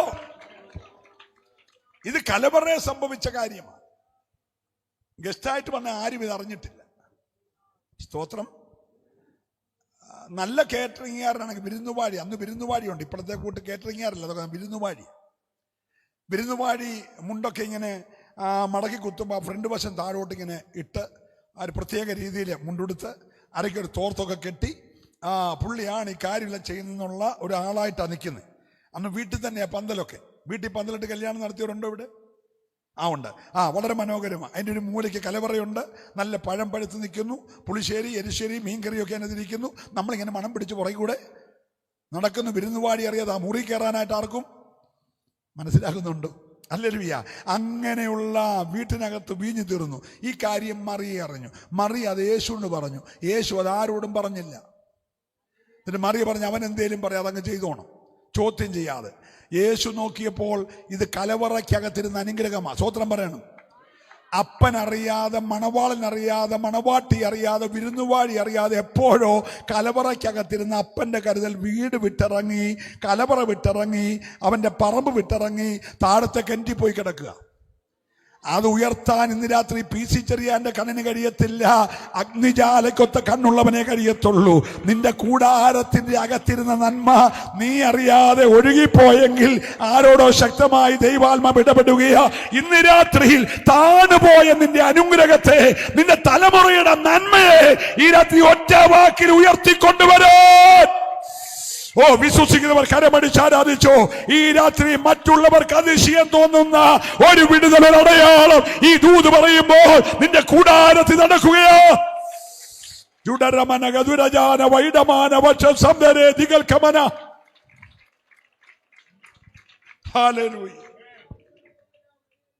വിരുന്നുപാടി രുചിച്ചു നോക്കിയാറേ മണവാളിനെ വിളിച്ചു.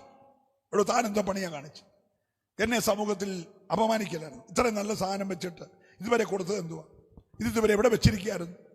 ഉടനെ മണവാളൻ കണ്ണു തള്ളി. അവൻ അറിയത്തില്ല. ഉടനെ മണവാളന്റെ അപ്പനെ വിളിച്ചു. അപ്പൻ കണ്ണു തള്ളി. അവൻ അറിയത്തില്ല. മനസ്സിലാകുന്നുണ്ടോ? ഈ പന്തലിരിക്കുന്ന ആരും അറിയാതെ, ഇരുചെവി അറിയാതെ, അപമാനിക്കുന്നവരറിയാതെ, കല്ലെറിയാൻ നിൽക്കുന്നവരറിയാതെ, ഒറ്റപ്പെടുത്താൻ നിൽക്കുന്നവരറിയാതെ ആ പ്രശ്നം യേശു പരിഹരിച്ചെങ്കിൽ ഇന്ന് രാത്രി ഇരുചെവി അറിയാതെ നിന്റെ കൂടാരത്തിന്റെ ഉള്ളറയിലെ ശൂന്യതകളെ ഒറ്റ വാക്കിൽ പരിഹരിക്കാൻ കഴിയുന്ന വിശ്വസിക്കുന്നവരെ ആരാധിക്കാവുള്ളൂ. മണവാളന് പോലും ആശ്ചര്യം തോന്നുന്നു.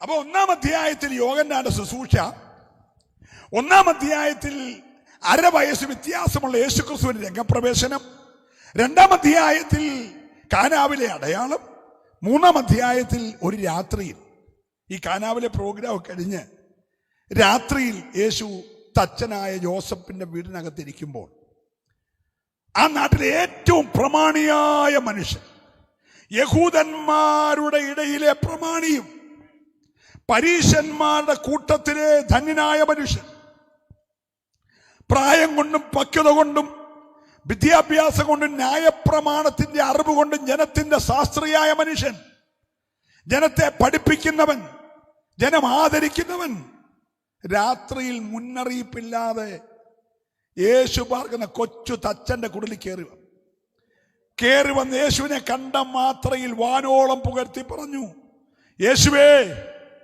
നീ ദൈവത്തിന്റെ അടുക്കെന്ന് വന്നിരിക്കുക, അല്ലല്ല ഈ കാര്യങ്ങളൊന്നും ചെയ്യാൻ ആരെ കൊണ്ടും. അപ്പൊ ഇന്നലത്തെ കാനാവിലെ കല്യാണ വീട്ടിൽ പുള്ളി ഉണ്ടായിരുന്നിരിക്കാം. സ്തോത്രം. നീ ദൈവത്തിന്റെ അടുക്കെന്ന് വന്നിരിക്കുന്നു എന്ന് ഞാനിപ്പോൾ അറിയുന്നു, അല്ലെങ്കിൽ ഈ കാര്യങ്ങളൊന്നും ചെയ്യാൻ ആരെ കൊണ്ടും. അത്ര ഉയർത്തി പറയുമ്പോൾ എൻ്റെ കൂടെ ഒന്ന് വരണേ. സ്വന്തം വീട്ടിൽ കയറി വന്നിട്ട് യേശുവിനെ വാനോളം അങ്ങ് പുകഴ്ത്തി. ഇപ്പം ഞങ്ങളെയൊക്കെ പുകഴ്ത്തുന്ന ഒത്തിരി പേരുണ്ട്. കേരളത്തിലും ഇന്ത്യയിലും ഇന്ത്യക്ക് പുറത്തും ലോകത്തിന് പുറത്തും പോയി പ്രസംഗം എന്നൊക്കെ പറയുന്നത്. ഹലോ, ആവേശം കൊണ്ട് പറയുന്ന ഞങ്ങളെ അങ്ങ് കപ്പിയെല്ലാം കിളത്തും. പിന്നെ ഞങ്ങൾ വീട്ടിൽ നിന്ന് കപ്പിയും കയറും കൊണ്ട് വരും. തിരിച്ചിറങ്ങി വരണ്ടേ, സ്റ്റേജിൽ നിൽക്കണ്ടേ? ഒരു സഹോദരൻ പറഞ്ഞേ, അതുപോലെ യേശുവിനെയും കിളത്തി. എൻ്റെ കൂടെ ഒന്ന് വരണേ. യേശുവിന് ഒരാളെ കാണുമ്പോൾ അവൻ്റെ ഇന്നലെ അറിയാം, ഭൂതമറിയാം, അവൻ ഇന്നറിയാം, വർത്തമാനം അറിയാം, അവൻ്റെ നാളെ അറിയാം, ഭാവി അറിയാം. ഭൂതകാലവും വർത്തമാനകാലവും ഭാവി കാലവും അറിയാവുന്ന യേശു ഇവനെ ഒന്ന് നോക്കി. യേശുവിൻ്റെ അടുക്ക് വന്ന നഥനയേലിനെ കണ്ടു പറഞ്ഞു, നീ സാക്ഷാൽ ഇസ്രായേലിൻ, നിന്നിൽ കപടമൊന്നുമില്ല. അവൻ ചോദിച്ചു, എന്നെ എവിടെ വെച്ചറിയാം? നമ്മൾ ആദ്യമായിട്ട് കാണുകയല്ലേ. ആണ് യേശു പറഞ്ഞു, നീ അങ്ങ് അത്തിയുടെ ചോട്ടിയിരിക്കുമ്പോൾ എനിക്ക് നിന്നെ അറിയാം. ഒരു സ്വത്രം പറഞ്ഞേ. അപ്പൊ യേശുവിനെല്ലാം അറിയാം. യേശു നിക്കോദീമസിനെ കണ്ടപ്പോഴേ മനസ്സിലായി ഇവനാണ്. അടുത്ത 3.5 വർഷം കഴിയുമ്പോൾ കാൽവരി ക്രൂശിൽ ആണിയടിക്കപ്പെട്ട കൈകളുമായി മുൾക്കിരീടം ധരിച്ച് കിടക്കുമ്പോൾ, നിവർത്തിയായി എന്ന് പറഞ്ഞ് പ്രാണനെ വിട്ട് കഴിയുമ്പോൾ എൻ്റെ ബോഡി സൂക്ഷിച്ച് ആണി ഊരി താഴെ കിടക്കുന്നത് ഈ മനുഷ്യനാ. സ്തോത്രം.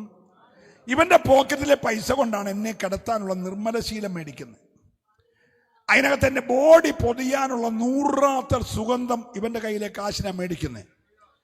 1 റാത്തൽ സുഗന്ധത്തിന് എത്ര വിലയാന്ന് യൂദ വിലയിട്ടായിരുന്നു. നല്ല ബിസിനസ് മെന്റാലിറ്റി ഉള്ള യൂദ. മറിയ സ്വച്ഛ ജഡ മാംസി തൈലം കൊണ്ട് കാല് കഴിയുമ്പോൾ പറഞ്ഞത് 300 വെള്ളിക്കാശിന്.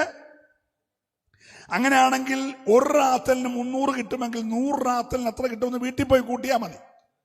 ഇത്രയും വിലയുടെ സുഗന്ധം എൻ്റെ ബോഡി പൊതിയാൻ ഇവന്റെ കാശ് കൊണ്ടാണ് മേടിക്കുന്നത്. എൻ്റെ മുഖം പൊതിയുന്ന റൂമാൽ ഇവന്റെ കയ്യിലെ കാശ് കൊണ്ടാണ്. സ്വതന്ത്രം പറയണം. തലഭാഗം ഇവനും പിടിച്ച്, കാൽഭാഗം നമ്മുടെ അരിമത്തിയിലെ മന്ത്രി യോസഫും പിടിച്ച്, ഉലകത്തിൽ ആരെയും വെച്ചിട്ടില്ലാത്ത പാറയിൽ വെട്ടിയ യോസഫിന്റെ കല്ലറ, തോട്ടത്തിലെ കല്ലറയിൽ അടക്കുന്നത് ഇവർ രണ്ടും കൂടാ എന്ന് യേശുവിന് അറിയാം. ഒരു സ്വത്രം പറഞ്ഞേ. എന്നിട്ടും യേശു പറഞ്ഞു, നിക്കോദീമോസേ, ആമീൻ ആമീൻ, ഞാൻ നിന്നോട് പറയുന്നു, നീ പുതുതായി ജനിച്ചില്ലെങ്കിൽ ദൈവരാജ്യം കാണത്തില്ല. സ്വത്രം പറയണം. ഞാൻ അതുവരെ ധരിച്ചത് നിർമ്മലശീലം മേടിച്ചു കൊടുത്താൽ സ്വർഗത്തിൽ പോകുമെന്ന, ബോർഡ് ചുമ്മിയാ സ്വർഗത്തിൽ പോകുമെന്ന, കുരിശെടുത്തോണ്ട് ഇവിടുന്ന് ചുമ്മിക്കൊണ്ട് ഞങ്ങളുടെ നാട്ടിലെ മല വരെ കൊണ്ടുവച്ചാൽ സ്വർഗത്തിൽ പോകുമെന്ന. യേശു പറഞ്ഞു, കുഞ്ഞെ, ബോർഡ് ചുമന്നാലോ ക്രൂശ് ചുമന്നാലോ തിരശീല പേടിച്ചാലോ നീ സ്വർഗത്തിൽ പോത്തില്ല. സ്വർഗത്തിൽ പോണമെങ്കിൽ നീ ആരാണെങ്കിലും കുഴപ്പമില്ല. ആമീൻ ആമീൻ, ഞാൻ നിന്നോട് പറയുന്നു, നീ പുതുതായി ജനിച്ചില്ലെങ്കിൽ, ചേർന്ന് ദൈവത്തെ സ്തുതിക്കട്ടെ, നീ ദൈവരാജ്യം കാണത്തില്ല. ഇന്ന് രാത്രിയിൽ പുതുതായി ജനിച്ചവരെല്ലാം ചേർന്ന് ഒരുമിച്ചൊരു ഹല്ലേലൂയ പറഞ്ഞേ. ഇവൻ ബുദ്ധിമാനായ മനുഷ്യനാ. ഒരു കാര്യം പറഞ്ഞ അന്നേരം കാര്യം ഗ്രഹിക്കുന്നവനാ. എന്നിട്ടും പുള്ളി ഗ്രഹിച്ചില്ലാത്തതുപോലെ യേശുവിൻ്റെ ഇടയ്ക്ക് കിടന്നൊന്ന് ഉരുണ്ടു. അവൻ ചോദിച്ചു, കർത്താവേ, എനിക്ക് ഇത്രയും പ്രായമൊക്കെ ആയി, ഇനി ഞാൻ എൻ്റെ അമ്മയുടെ വയറ്റിൽ പോയി ഒന്നുകൂടെ ജനിക്കാനൊക്കെ പറഞ്ഞാൽ അതുവല്ല നടക്കുന്ന കാര്യമാണോ? ഒന്നും അറിയാൻ വയ്യാത്ത പൊട്ടം കളിക്കുക. നമ്മുടെ ഭാഷ പറഞ്ഞ് നമ്മളെ പൊട്ടം കളിപ്പിക്കുക. എല്ലാം പുള്ളിക്ക് മനസ്സിലായി. സ്നാനം ശരിയാണെന്നും രക്ഷിക്കപ്പെടുന്നത് ശരിയാണെന്നും മാനസാന്തരം വേണമെന്നും എല്ലാം മനസ്സിലായിട്ടും മനസ്സിലാകാത്ത പോലെ അഭിനയിക്കുക. മനസ്സിലാകുന്നുണ്ടല്ലോ അല്ലേ? അപ്പോൾ യേശു പറഞ്ഞു, നിക്കോദീമോസേ, എടാ, ജഡത്താ ജനിച്ചതെല്ലാം ജഡമാണ്, ആത്മാവിനാൽ ജനിച്ചത് ആത്മാവാണ്. കാറ്റ് ഇഷ്ടമുള്ളിടത്ത് തൂതുന്നു, അത് അയച്ചവന്റെ കാര്യം സാധിച്ചു മടങ്ങിപ്പോകുന്നു. ഹല്ലേലൂയ പറഞ്ഞേ. എവിടുന്ന് വരുന്നെന്നോ എവിടേക്ക് പോന്നെന്നോ കാറ്റിന് ഒരല്ലിയെ പറയണം, നല്ല സ്തോത്രം പറയണം. ഞാൻ കഴിഞ്ഞ ദിവസം എൻ്റെ വണ്ടി ഓടിക്കുന്ന സഹോദരനുണ്ട്, ഞങ്ങൾ രണ്ടും കൂടെ കൺവെൻഷൻ കഴിഞ്ഞിട്ട് കോലഞ്ചേരി മെഡിക്കൽ കോളേജിൽ കിടക്കുന്ന ഒരു സ്നേഹിതനായ രോഗിയെ കാണാൻ വേണ്ടി രാത്രി 11 മണി കഴിഞ്ഞാണ് അവിടെ ചെല്ലുന്നത്. പ്രത്യേക പെർമിഷൻ എടുത്ത് ഞാൻ അകത്ത് കയറി ഐസിയുവിനകത്ത്, ക്രിട്ടിക്കൽ ഐസിയുവിനകത്തുള്ള ബാർഡിൽ കയറി പുള്ളിയെ കാണാൻ ചെല്ലുമ്പോൾ അദ്ദേഹം ഈ ഉപകരണങ്ങളുടെയൊക്കെ സഹായത്തോടെ ഒരു ചെയറിലിരുന്നിട്ട് ഞാൻ ചെന്നപ്പെടുത്തേന് ഏതോ ദൈവദൂതൻ ചെല്ലുന്നത് പോലെ ഈ കൈയൊക്കെ കൂപ്പി വളരെ ഭക്തിയോടെ ഇരിക്കുന്നത് കണ്ടപ്പോൾ എനിക്ക് ഭയങ്കര സന്തോഷമായി. ഞാൻ ആ മനുഷ്യനോട് സംസാരം പറഞ്ഞു, പാസ്റ്റർ വന്ന് കയറിയപ്പോൾ തന്നെ ഒരു തണുത്ത കാറ്റ് റൂമിലടിക്കുന്ന പോലെ എനിക്ക് തോന്നി. ഒരല്ലേ പറഞ്ഞേ, അങ്ങനെയാണ് നീ ചെന്ന് കഷ്ടതയുള്ളവൻ്റെ വീട്ടിൽ കയറുമ്പോൾ ഒരു കാറ്റടിക്കുക. നല്ല അല്ലല്ലിയ പറയണം. പ്രതികൂലത്തിയിരിക്കുന്ന, രോഗിയായിരിക്കുന്ന, ക്ഷീണിതനായിരിക്കുന്ന, അല്ലെ സാഹചര്യ ജീവിതത്തിന്റെ വഴികൾ അടഞ്ഞിരിക്കുന്ന ഒരുവന്റെ വീട്ടിൽ കൃപ പ്രാപിച്ച നീ, അഭിഷേകമുള്ള അഭിഷക്തൻ ചെന്ന് കയറുമ്പോൾ ആ വീട്ടിലൊരു കാറ്റടിക്കുകയാ. ചേർന്ന് ദൈവത്തെ സ്തുതിച്ചേ. അപ്പൊ യേശു പറഞ്ഞു, നിക്കോദീമോസേ, കാറ്റ് ഇഷ്ടമുള്ളിടത്ത് ഊതുന്നു. 1984 കാറ്റ് ബെച്ചൂച്ചിറയിൽ ഊതി.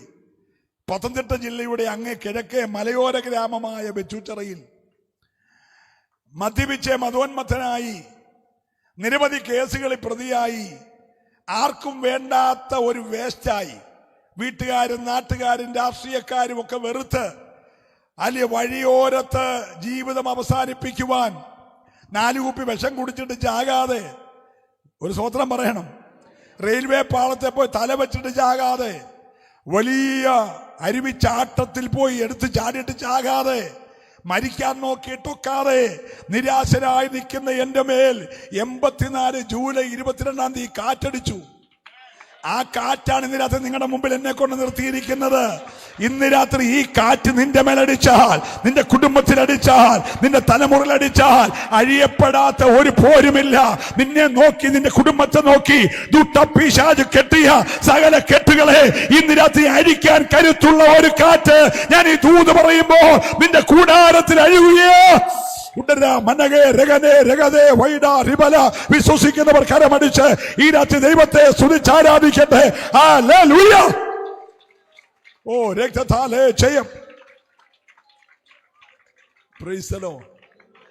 ഇന്ന് പൂജപ്പുര സെൻട്രൽ ജയിലിലോ അല്ലെങ്കിൽ ഏതെങ്കിലും കപ്പയുടെ ചോട്ടിൽ എല്ലുപൊടിയായിട്ടൊക്കെ പോകേണ്ടി എന്നെ കഴിഞ്ഞ 42 വർഷങ്ങളായി ജയത്തോടെ നടത്തുന്നത് അന്നടിച്ച ദൈവത്തിന്റെ ഒരു കാറ്റ. ഈ കൺവെൻഷന്റെ 17ാമത്തെ രാത്രിയിൽ ആ ആത്മാവിന്റെ കാറ്റ് ഇവിടെ അടിക്കുന്നുണ്ട്. ഏതൊക്കെയോ കൂടാരങ്ങൾക്കകത്ത് നീ എഴുതിത്തള്ളിയ ചില തലമുറകളുടെ മേൽ, സാധ്യതയില്ലെന്ന് പറഞ്ഞ ചില വിഷയത്തിന്മേൽ ഇന്ന് രാത്രി നിന്റെ ഭർത്താവിന്റെ മേൽ, നിന്റെ ഭാര്യയുടെ മേൽ, നിന്റെ കുഞ്ഞിന്റെ മേൽ, ഓ വിശ്വസിക്കുന്നവര് ഹല്ലേലൂയ, ഈ 17ാമത്തെ രാത്രിയിൽ പുതിയ ദൈവത്തിന്റെ ആലോചന ഏറ്റെടുക്കുക, ഒരു കാറ്റടിക്കുകയോ.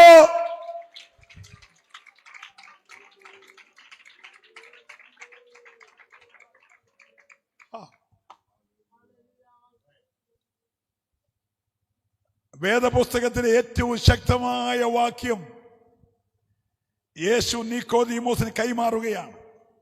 നിക്കോദീമോസേ, തന്റെ ഏകജാതനായ പുത്രനെ വിശ്വസിക്കുന്ന ഏവനും നശിച്ചു പോകാതെ നിത്യജീവൻ പ്രാപിക്കുന്നതിന് പുത്രനെ നൽകുവാൻ തക്കവണ്ണം പിതാവ് നിന്നെ സ്നേഹിക്കുന്നു. ഒരു സ്തോത്രം പറഞ്ഞാട്ടെ. അവൻ പകച്ചു നിൽക്കുമ്പോൾ ദൈവം പറഞ്ഞു, വെള്ളത്താലും ആത്മാവിനാലും നീ ജനിച്ചില്ലെങ്കിൽ കണ്ട സ്വർഗത്തിൽ കടക്കത്തില്ല.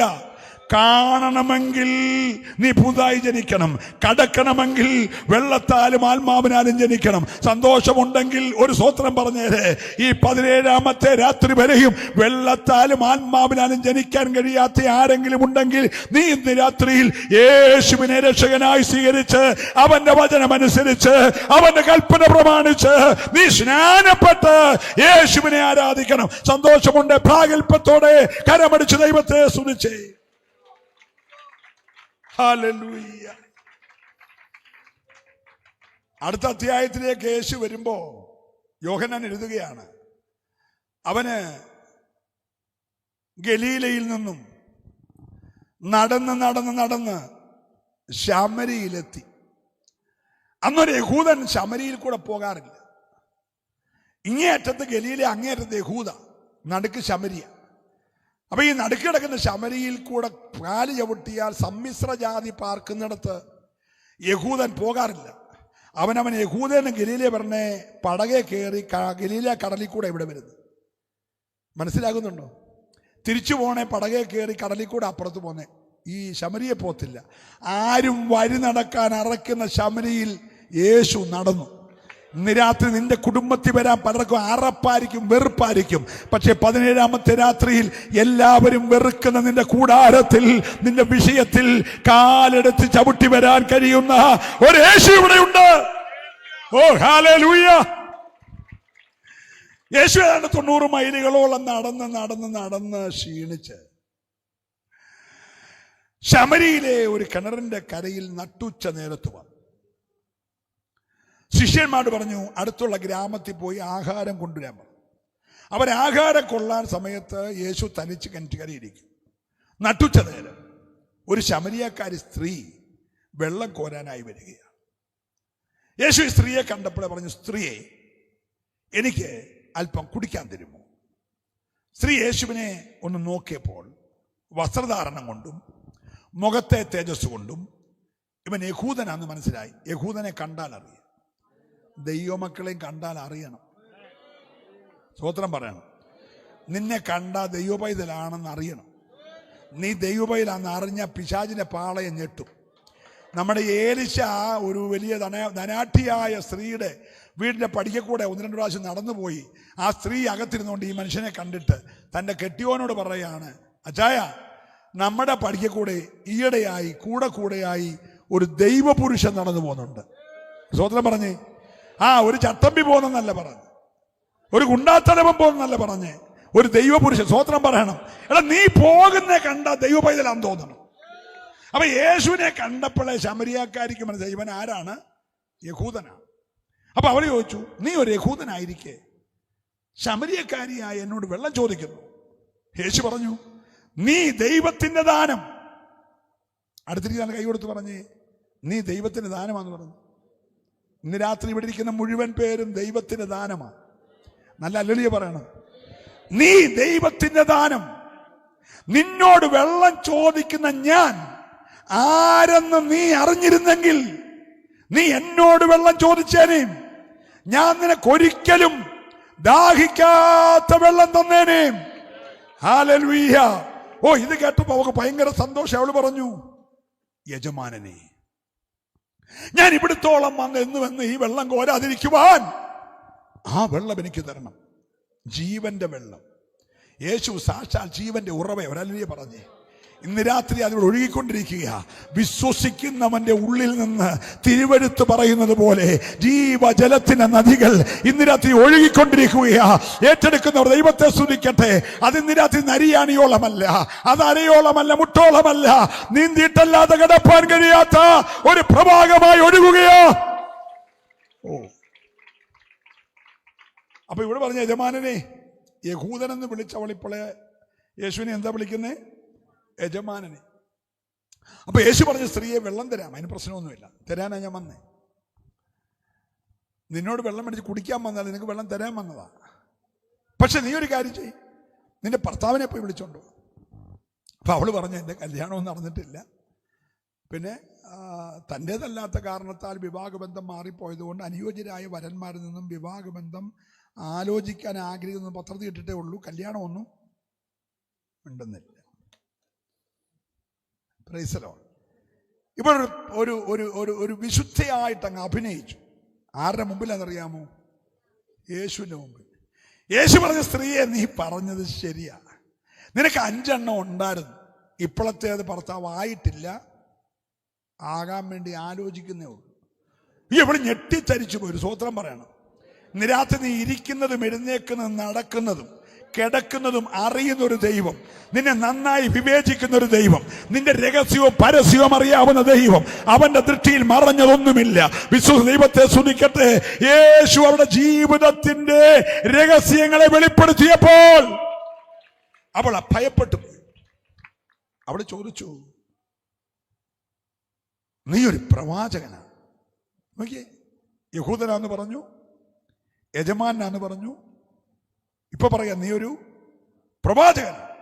പ്രവാചകനാന്ന് പറഞ്ഞപ്പോ ഇവൾ ആ കാര്യങ്ങളെല്ലാം മാറ്റി, വെള്ളപ്രശ്നവും വിട്ടു, ആ വിഷയമെല്ലാം വിട്ടേച്ച് പറഞ്ഞു, നിങ്ങൾ ആ മലയിൽ ആരാധിക്കുന്നു, ഞങ്ങൾ ഈ മലയിൽ പ്രൈസലോ, നിങ്ങൾ അവിടുത്തെ കണ്ടിന്ന് കുടിക്കുന്നു, ഞങ്ങൾ ഇവിടുത്തെ കണ്ടിന്ന്, ഞങ്ങളുടെ കിണർ മോശം, ഞങ്ങളുടെ കിണർ യാക്കോബ് കുഴിച്ച എന്നാൽ ഞങ്ങൾ നല്ല പാരമ്പര്യമുള്ളവര്. ഒരു സ്വതന്ത്രം പറഞ്ഞു. ഇതെല്ലാം ആരോട് പറയുക? യേശുവോട് പറയുക. അപ്പോ ആരാധനയെ കുറിച്ച് പറഞ്ഞപ്പോൾ യേശു ലോകം അറിയേണ്ട ഏറ്റവും വലിയ സത്യമാണ്. ശ്രദ്ധിച്ച് കേൾക്കണം. യേശു പറഞ്ഞു, സ്ത്രീയെ, ആ മലയിലുമല്ല ആരാധന, ഈ മലയിലുമല്ല ആരാധന. സത്യ നമസ്കാരികൾ ദൈവത്തെ ആത്മാവിലും സത്യത്തിലും ആരാധിക്കണമെന്ന് പിതാവായ ദൈവം ഇച്ഛിക്കുന്നു. ഒരു നല്ല സ്തോത്രം ഈ രാത്രി പറയണം. ഹല്ലേലൂയ. ഒന്ന് ശ്രദ്ധിച്ചേ. ആത്മാവിലും സത്യത്തിലും ആരാധിക്കണമെന്ന് പിതാവായ ദൈവം ഇച്ഛിക്കുന്നെന്ന് പറഞ്ഞത് യേശുവാ. അങ്ങനെയാണ് ആരാധിക്കണമെന്നുള്ളത് പാട്ടുകാരുടെ താല്പര്യമല്ല, പ്രസംഗകന്റെ താല്പര്യമല്ല, ഉപദേശിയുടെ താല്പര്യമല്ല.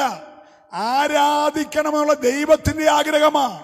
ഇന്ന് രാത്രി ദൈവത്തെ പ്രസാദിപ്പിക്കാൻ ആരാധിക്കുന്നവരൊക്കെ ചേർന്ന കരമൊന്ന് അടിച്ചു ദൈവത്തെ ഒരു നിമിഷം ആരാധിച്ചേ.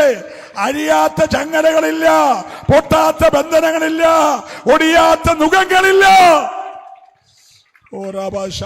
സകല വഴികളും ആരാധനയിൽ ഈ രാത്രി ദൈവം തുറക്കുകയാ. ഹല്ലേലൂയ.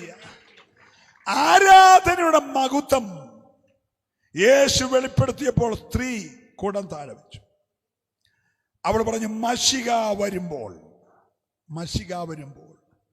സകലവും സത്യമായി തെളിയിക്കുമെന്ന് ഞങ്ങൾ അറിയുന്നു. യേശു പറഞ്ഞു, നിന്നോട് സംസാരിക്കുന്ന ഞാൻ തന്നെ മശിക. ഒരു ഹല്ലേലൂയ പറഞ്ഞേ. യഹൂദൻ എന്ന് വിളിച്ചു, പ്രവാചകൻ എന്ന്, യജമാൻ എന്ന് തുടർന്നു, പ്രവാചകൻ എന്ന് തുടർന്നു.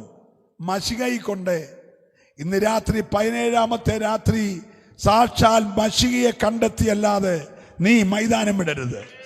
മശികയെ കണ്ടെത്തിയപ്പോൾ അവളെ ദാഹം പോയി. സ്വത്രം പറഞ്ഞേ, ഈ ലോകത്തിന് ദാഹം പോയിട്ട് അവൾ കുടം താഴെ ഒറ്റ ഓട്ടമാണ്. ഓടിച്ചെന്ന് പട്ടണത്തിൽ എന്ന് പറഞ്ഞു, ഞാൻ മശികയെ കണ്ടെത്തിയിരിക്കുന്നു. ഒരല്ലേലൂയ പറയണം.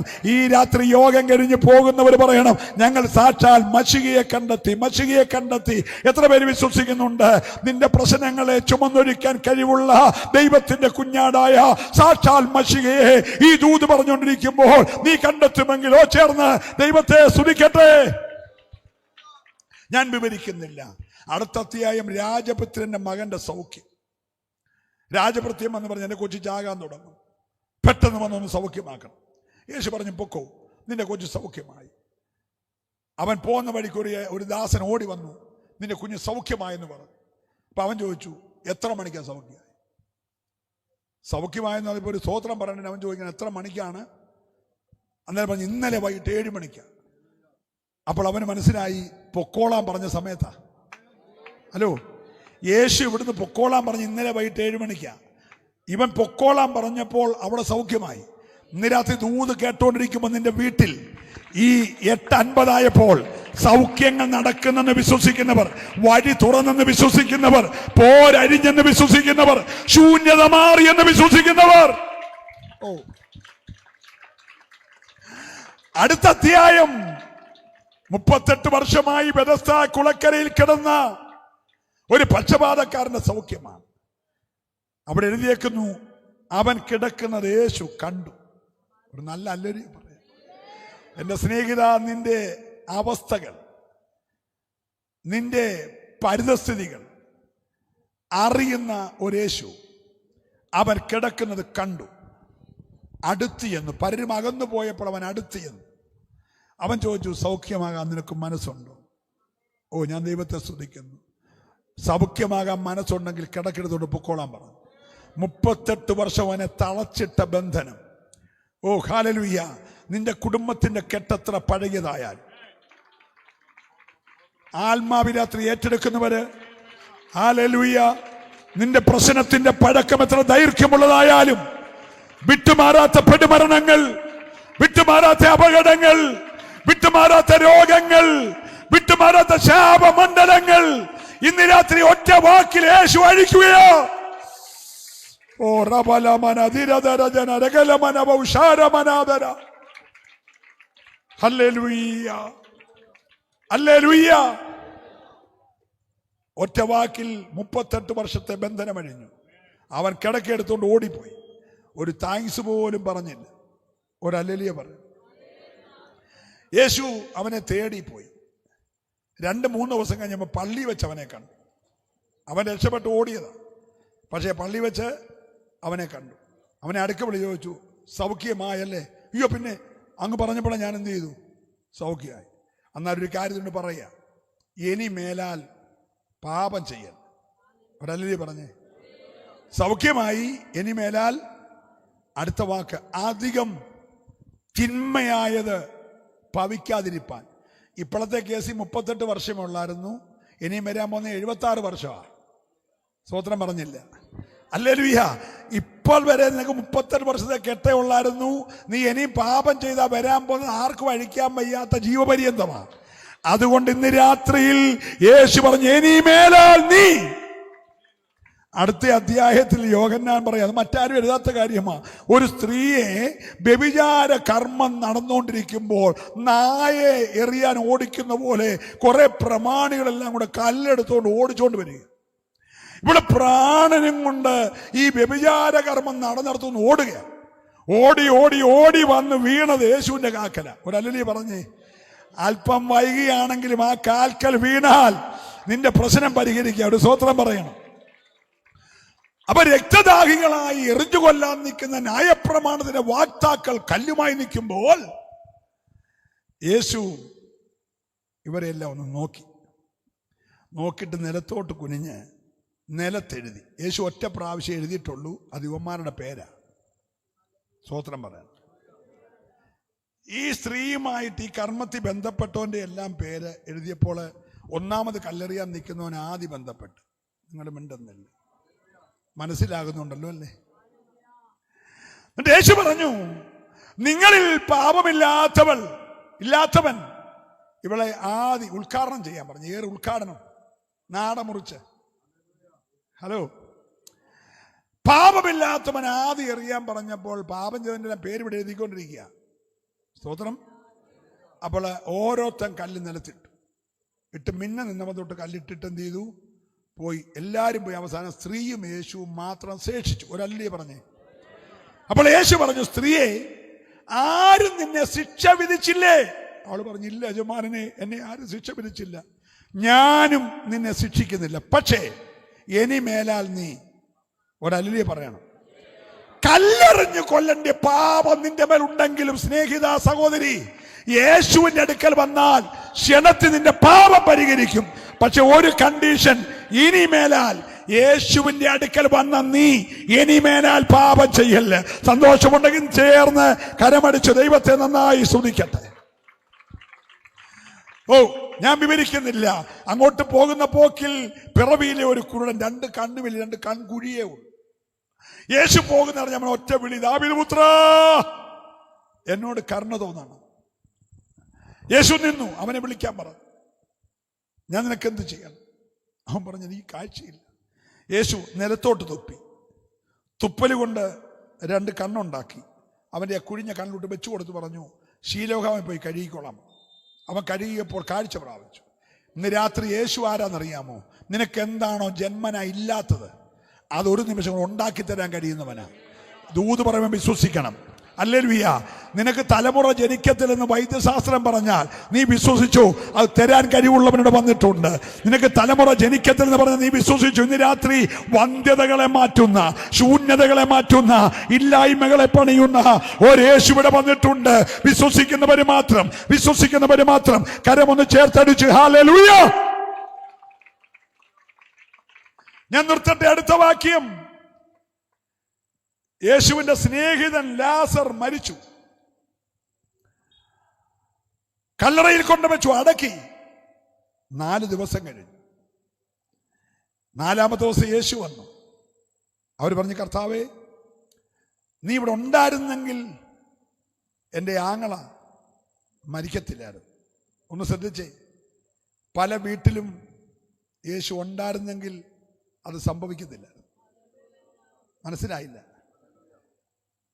ആ വിഷയം വന്നപ്പോൾ യേശു നിന്റെ വീട്ടിലുണ്ടായിരുന്നെങ്കിൽ അത് സംഭവിക്കത്തില്ല. വൈകിപ്പോയിട്ടില്ല. ഇനിയെങ്കിലും അത് സംഭവിക്കാതിരിക്കാൻ, സംഭവത്തിന്റെ തുടർച്ചകൾ നടക്കാതിരിക്കാൻ, ഇന്നലകളിൽ സംഭവിച്ചതിന്റെ വാക്കി നടക്കാതിരിക്കാൻ നീ ഇന്ന് രാത്രി യേശുവിനെ കൂടെ കൂട്ടിക്കോണം. സന്തോഷമുണ്ട്. നല്ലൊരു ഹല്ലേലൂയ രാത്രി പറയണം. കരമടിച്ചു ദൈവത്തെ ഒന്ന് ആരാധിക്കണം. ഹല്ലേലൂയ. അവൾ പറഞ്ഞു, യേശുവേ, നീ ഉണ്ടായിരുന്നെങ്കിൽ. ഓ ഹല്ലേലൂയ. അപ്പൊ അവക്ക് ഇതുവരെ അറിയാവുന്ന യേശു ജീവന്റെ അപ്പമാണെന്നറിയാം, യേശു വാതിലാന്നറിയാം, വഴിയാന്നറിയാം, മുന്തിരിയാന്നറിയാം, പ്രൈസ് ദി ലോർഡ്, സത്യമാണെന്നറിയാം. പക്ഷെങ്കിൽ അവക്കറിയത്തില്ലാത്തൊരു കാര്യം യേശു പറയുകയാണ്. കാരണം ഏറ്റവും കൂടുതൽ ബൈബിൾ ക്ലാസ്സുകൾ അറ്റൻഡ് ചെയ്ത ഇവള്. യേശു പറഞ്ഞു, സ്ത്രീയെ, ഞാൻ സാക്ഷാൽ പുനരുത്ഥാനവും ജീവനുമാണ്. അല്ലേ പറയണം. എന്താ പുനരുത്ഥാനം? തകർന്നു പോയതിനെ, ചത്തുപോയതിനെ പുനരുദ്ധരിക്കുന്ന. സ്വത്രം പറഞ്ഞില്ല. നിർജീവമായി പോയതിനെ പുനരുദ്ധരിക്കുന്നവനാണ്. യേശു പറഞ്ഞു, ഞാൻ സാക്ഷാൽ പുനരുത്ഥാനവും. ഈ ദൂത് പറയുമ്പോൾ പല കുടുംബത്തിൽ പുനരുദ്ധരിക്കാൻ പോകുക. ഉദ്ധരിക്കപ്പെടത്തില്ലെന്ന് ദൂതൻ വാത് കെട്ടിയ നിന്റെ കുടുംബത്തിന്റെ ഉള്ളറകളിൽ ഇന്ന് രാത്രിയിൽ ദൈവം ചിലതിനെ ഉദ്ധരിക്കാൻ പോകുക. നിന്റെ കുടുംബത്തെ, നിന്റെ മിനിസ്ട്രിയെ, നിന്റെ സഭയെ. ഓ,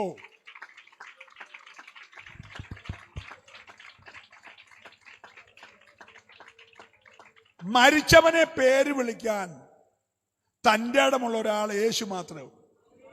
ഒരു ഹല്ലേലൂയ പറയണം. നമ്മളൊക്കെ മരിക്കുന്നത് വരെ ഡാഡി, പപ്പ, മമ്മി, ആൻറ്റി എന്നൊക്കെ പറയും. ചത്ത് കഴിയുമ്പോൾ പറയും, ഡാഡി ബോഡി എപ്പോഴാണ് എടുക്കുന്നത്, ബോഡി എപ്പോഴാണ് മോർച്ചറി കൊണ്ടുവെക്കുന്നത്, മോർച്ചറിയിൽ നിന്ന് ബോഡി എപ്പോഴാണ് എടുക്കുന്നത്, ബോഡി മൊബൈൽ മോർച്ചറി വെക്കുകയാണോ പെട്ടി വെക്കുകയാണോ, മൊബൈൽ മോർച്ചറിയിൽ നിന്ന് ബോഡി എപ്പോഴാണ് പെട്ടിയിലോട്ട് മാറ്റുന്നത്, വീട്ടിലെ ശുശ്രൂഷ എപ്പോൾ തീർന്ന് ബോഡി ചർച്ചിലോട്ട് എടുക്കും, ബോഡി എപ്പോഴാണ് സെമിത്തേരിയിൽ. പിന്നെ എല്ലാം ബോഡിയാണ്. മുഴുവൻ ഡാഡി എന്താകും? ഇവിടെ അല്ലേ പറയണം. നമ്മളാരും പിന്നെ തോമാച്ചനെ എപ്പോഴാണ് എടുക്കുന്നത് പെട്ടിന്ന്, തോമാച്ചനെ എപ്പോഴാണ് പെട്ടിന്ന് എടുത്ത് കല്ലറയിൽ വെക്കുന്നതെന്നും ചോദിക്കാറില്ല. ചോദിക്കുമോ? ഹലോ. മരിച്ചവനെ പേര് വിളിക്കുന്ന ഒരാളുണ്ട്. അത് ഞാൻ പ്രസംഗിക്കുന്ന യേശുവാണ്. യേശു എന്ന ബോഡി എന്തെന്നല്ല ചോദിച്ചേ, നിങ്ങൾ അവനെ എവിടെ വെച്ചേക്കുക? അവര് കാണിച്ചു.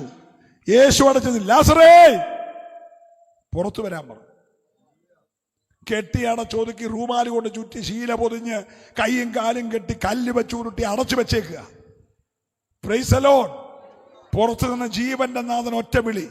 ഒറ്റ വിളിക്ക് അകത്ത് കിടന്നവൻ പുറത്തു വന്നെങ്കിൽ ഈ രാത്രി 4 ദിവസം പഴകിയ വിഷയമായാലും നാറ്റം വെച്ച വിഷയമായാലും ഞാൻ ഈ ദൂത് കൈമാറിക്കൊണ്ടിരിക്കുമ്പോൾ നിന്റെ കുടുംബത്തിന്റെ ഉള്ളറയിൽ ജീവന്റെ ചലനങ്ങളെ സൃഷ്ടിക്കാൻ കഴിയുന്ന വിശ്വസിക്കുന്നവര് മാത്രമേ ഈ രാത്രി ദൈവത്തെ ആരാധിക്കാവൂ.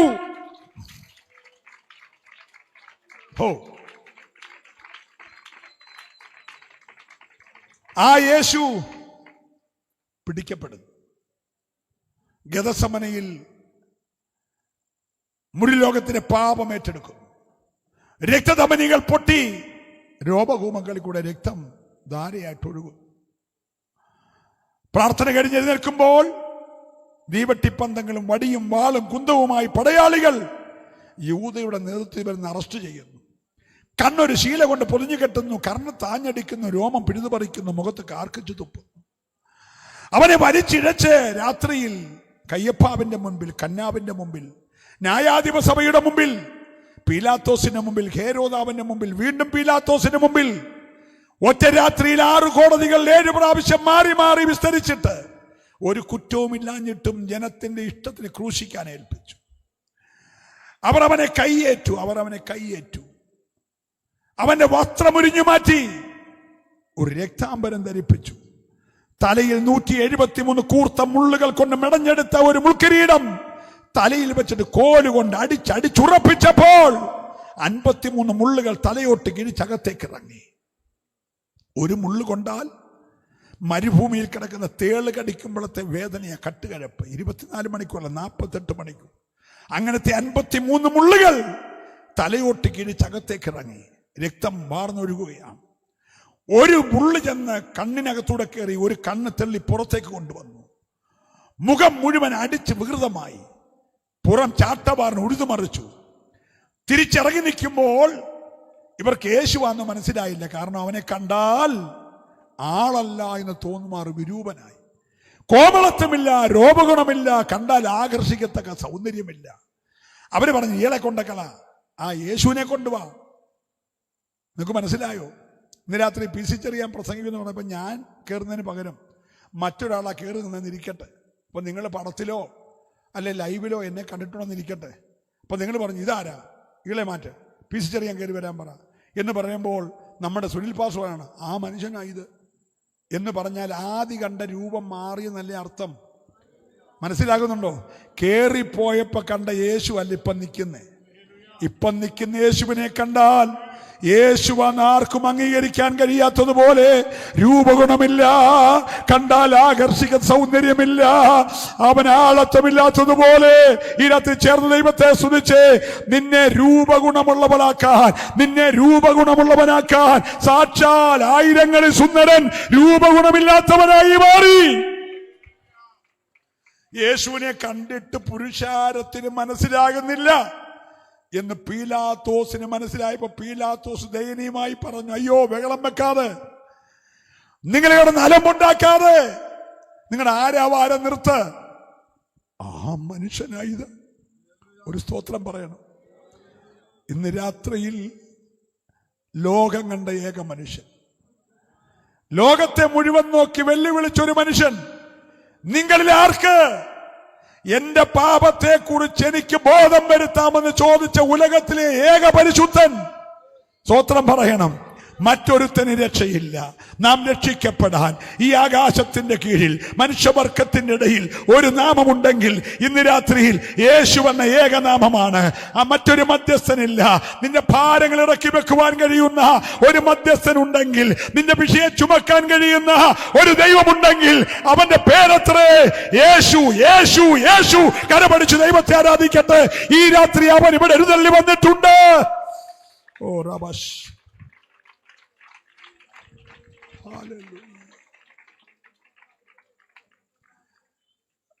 യോഹന്നാൻ വളരെ ഗൗരവത്തോടെ ഈ വാക്യം നമ്മളെ ഓർപ്പിക്കുകയാണ്.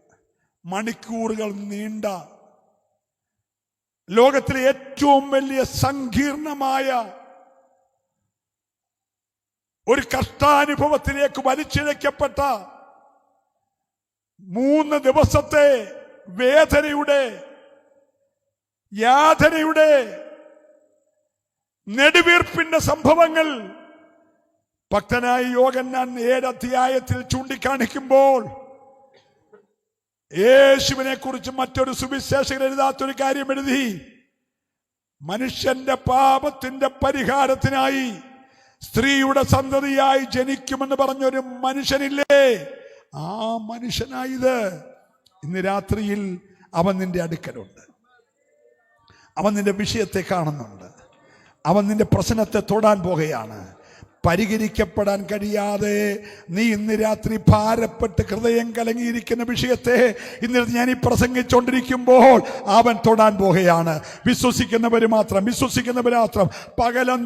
പകലന്തിയോളം വേല ചെയ്തിട്ട് ആ കഴുത്തിലെ നുകമൊന്ന് അഴിച്ചു വെക്കാൻ കൊതിച്ചിട്ട് നുകം താത്തുവെക്കാൻ കഴിയാതെ ഒരു അടിമക്കയറ് കൊണ്ട് അമിക്കയറ് കൊണ്ട് ബന്ധിച്ചതുപോലെ ജീവിത ഭാരം ചുമക്കുന്ന തല ഉയർത്താൻ കഴിയാത്ത സ്നേഹിത സഹോദരി, നിന്റെ നുകക്കയറുകളെ അമിക്കയറുകളെ പൊട്ടിച്ച് നിനക്ക് സ്വാതന്ത്ര്യം തരുവാൻ യേശു ഇവിടെ വന്നിട്ടുണ്ട്.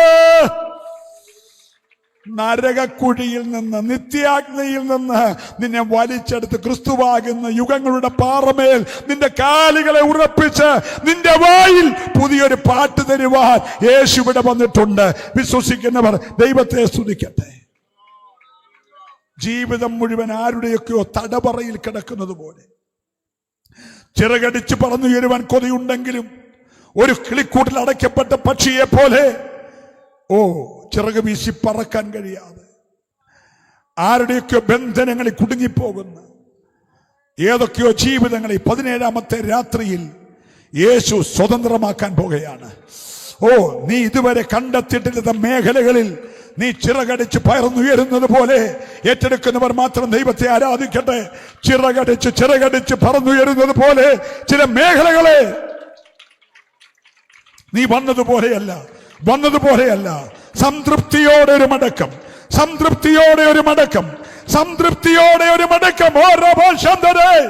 വിശ്വസിക്കുന്നവർ അഭിഷേകത്തോടെ അന്യഭാഷയിൽ എല്ലാവരും ചേർന്ന് ആരാധിക്കട്ടെ. ഹല്ലേലൂയ. ചില ശാപങ്ങളുടെ കെട്ടഴിയട്ടെ, ചില രോഗങ്ങളുടെ കെട്ടഴിയട്ടെ, ചില പുരാതന ശൂന്യതകൾ മാറട്ടെ, ചില ഇരുട്ടിന്റെ അധികാരങ്ങൾ മാറട്ടെ, ചില ആഭിചാരങ്ങൾ കരിയട്ടെ, ചില മന്ത്രങ്ങൾ, ചൊല്ലുകൾ, ചൊലുത്തുകൾ, പൂജകൾ, കർമ്മങ്ങൾ ഇന്ന് രാത്രിയിൽ യേശുവിൻ നാമത്തിൽ ആത്മാവിന്റെ തീക്കകത്ത് കരിഞ്ഞു മാറുകയോ. വിശ്വസിക്കുന്നവർ കരമടിച്ച്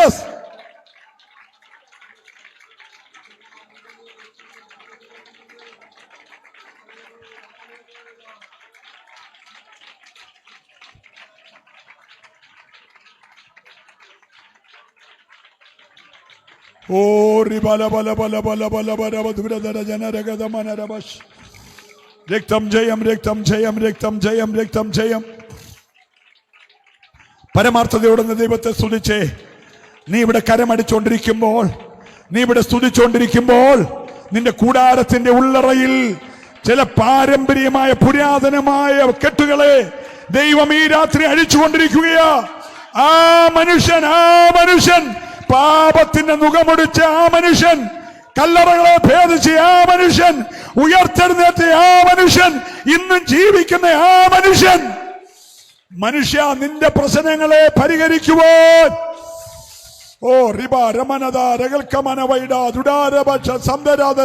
നിങ്ങൾക്ക് വേണ്ടി വഴി തുറന്നുകൊണ്ടിരിക്കുന്നു. ശൂന്യതകൾ മാറിക്കൊണ്ടിരിക്കുന്നു, കെട്ടുകൾ അഴിഞ്ഞുകൊണ്ടിരിക്കുന്നു, ആഴമായ വിടുതൽ സംഭവിച്ചുകൊണ്ടിരിക്കുന്നു. എല്ലാവരും ചേർന്ന് ആരാധിക്കട്ടെ. യെസ്,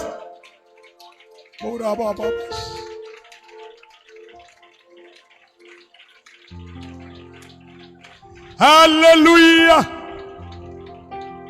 നിങ്ങൾക്ക് വേണ്ടി ഒരു വാക്ക് ഞാൻ പ്രാർത്ഥിക്കും. ഒരു വാക്ക് പ്രാർത്ഥിക്കണം എന്നുള്ള കരങ്ങൾ രണ്ടും ഉയരട്ടെ. പ്രാർത്ഥന വിശ്വസിച്ച് കൊതിക്കുന്ന രണ്ട് കരങ്ങൾ ഈ രാത്രി ഉയർന്നിരിക്കട്ടെ. യേശുവിന്റെ നാമത്തിൽ സ്വർഗ്ഗം അത് അല്പനിമിഷം കാണട്ടെ. കരം ഉയർന്നിരിക്കട്ടെ. യേശുവിൻ നാമത്തിൽ.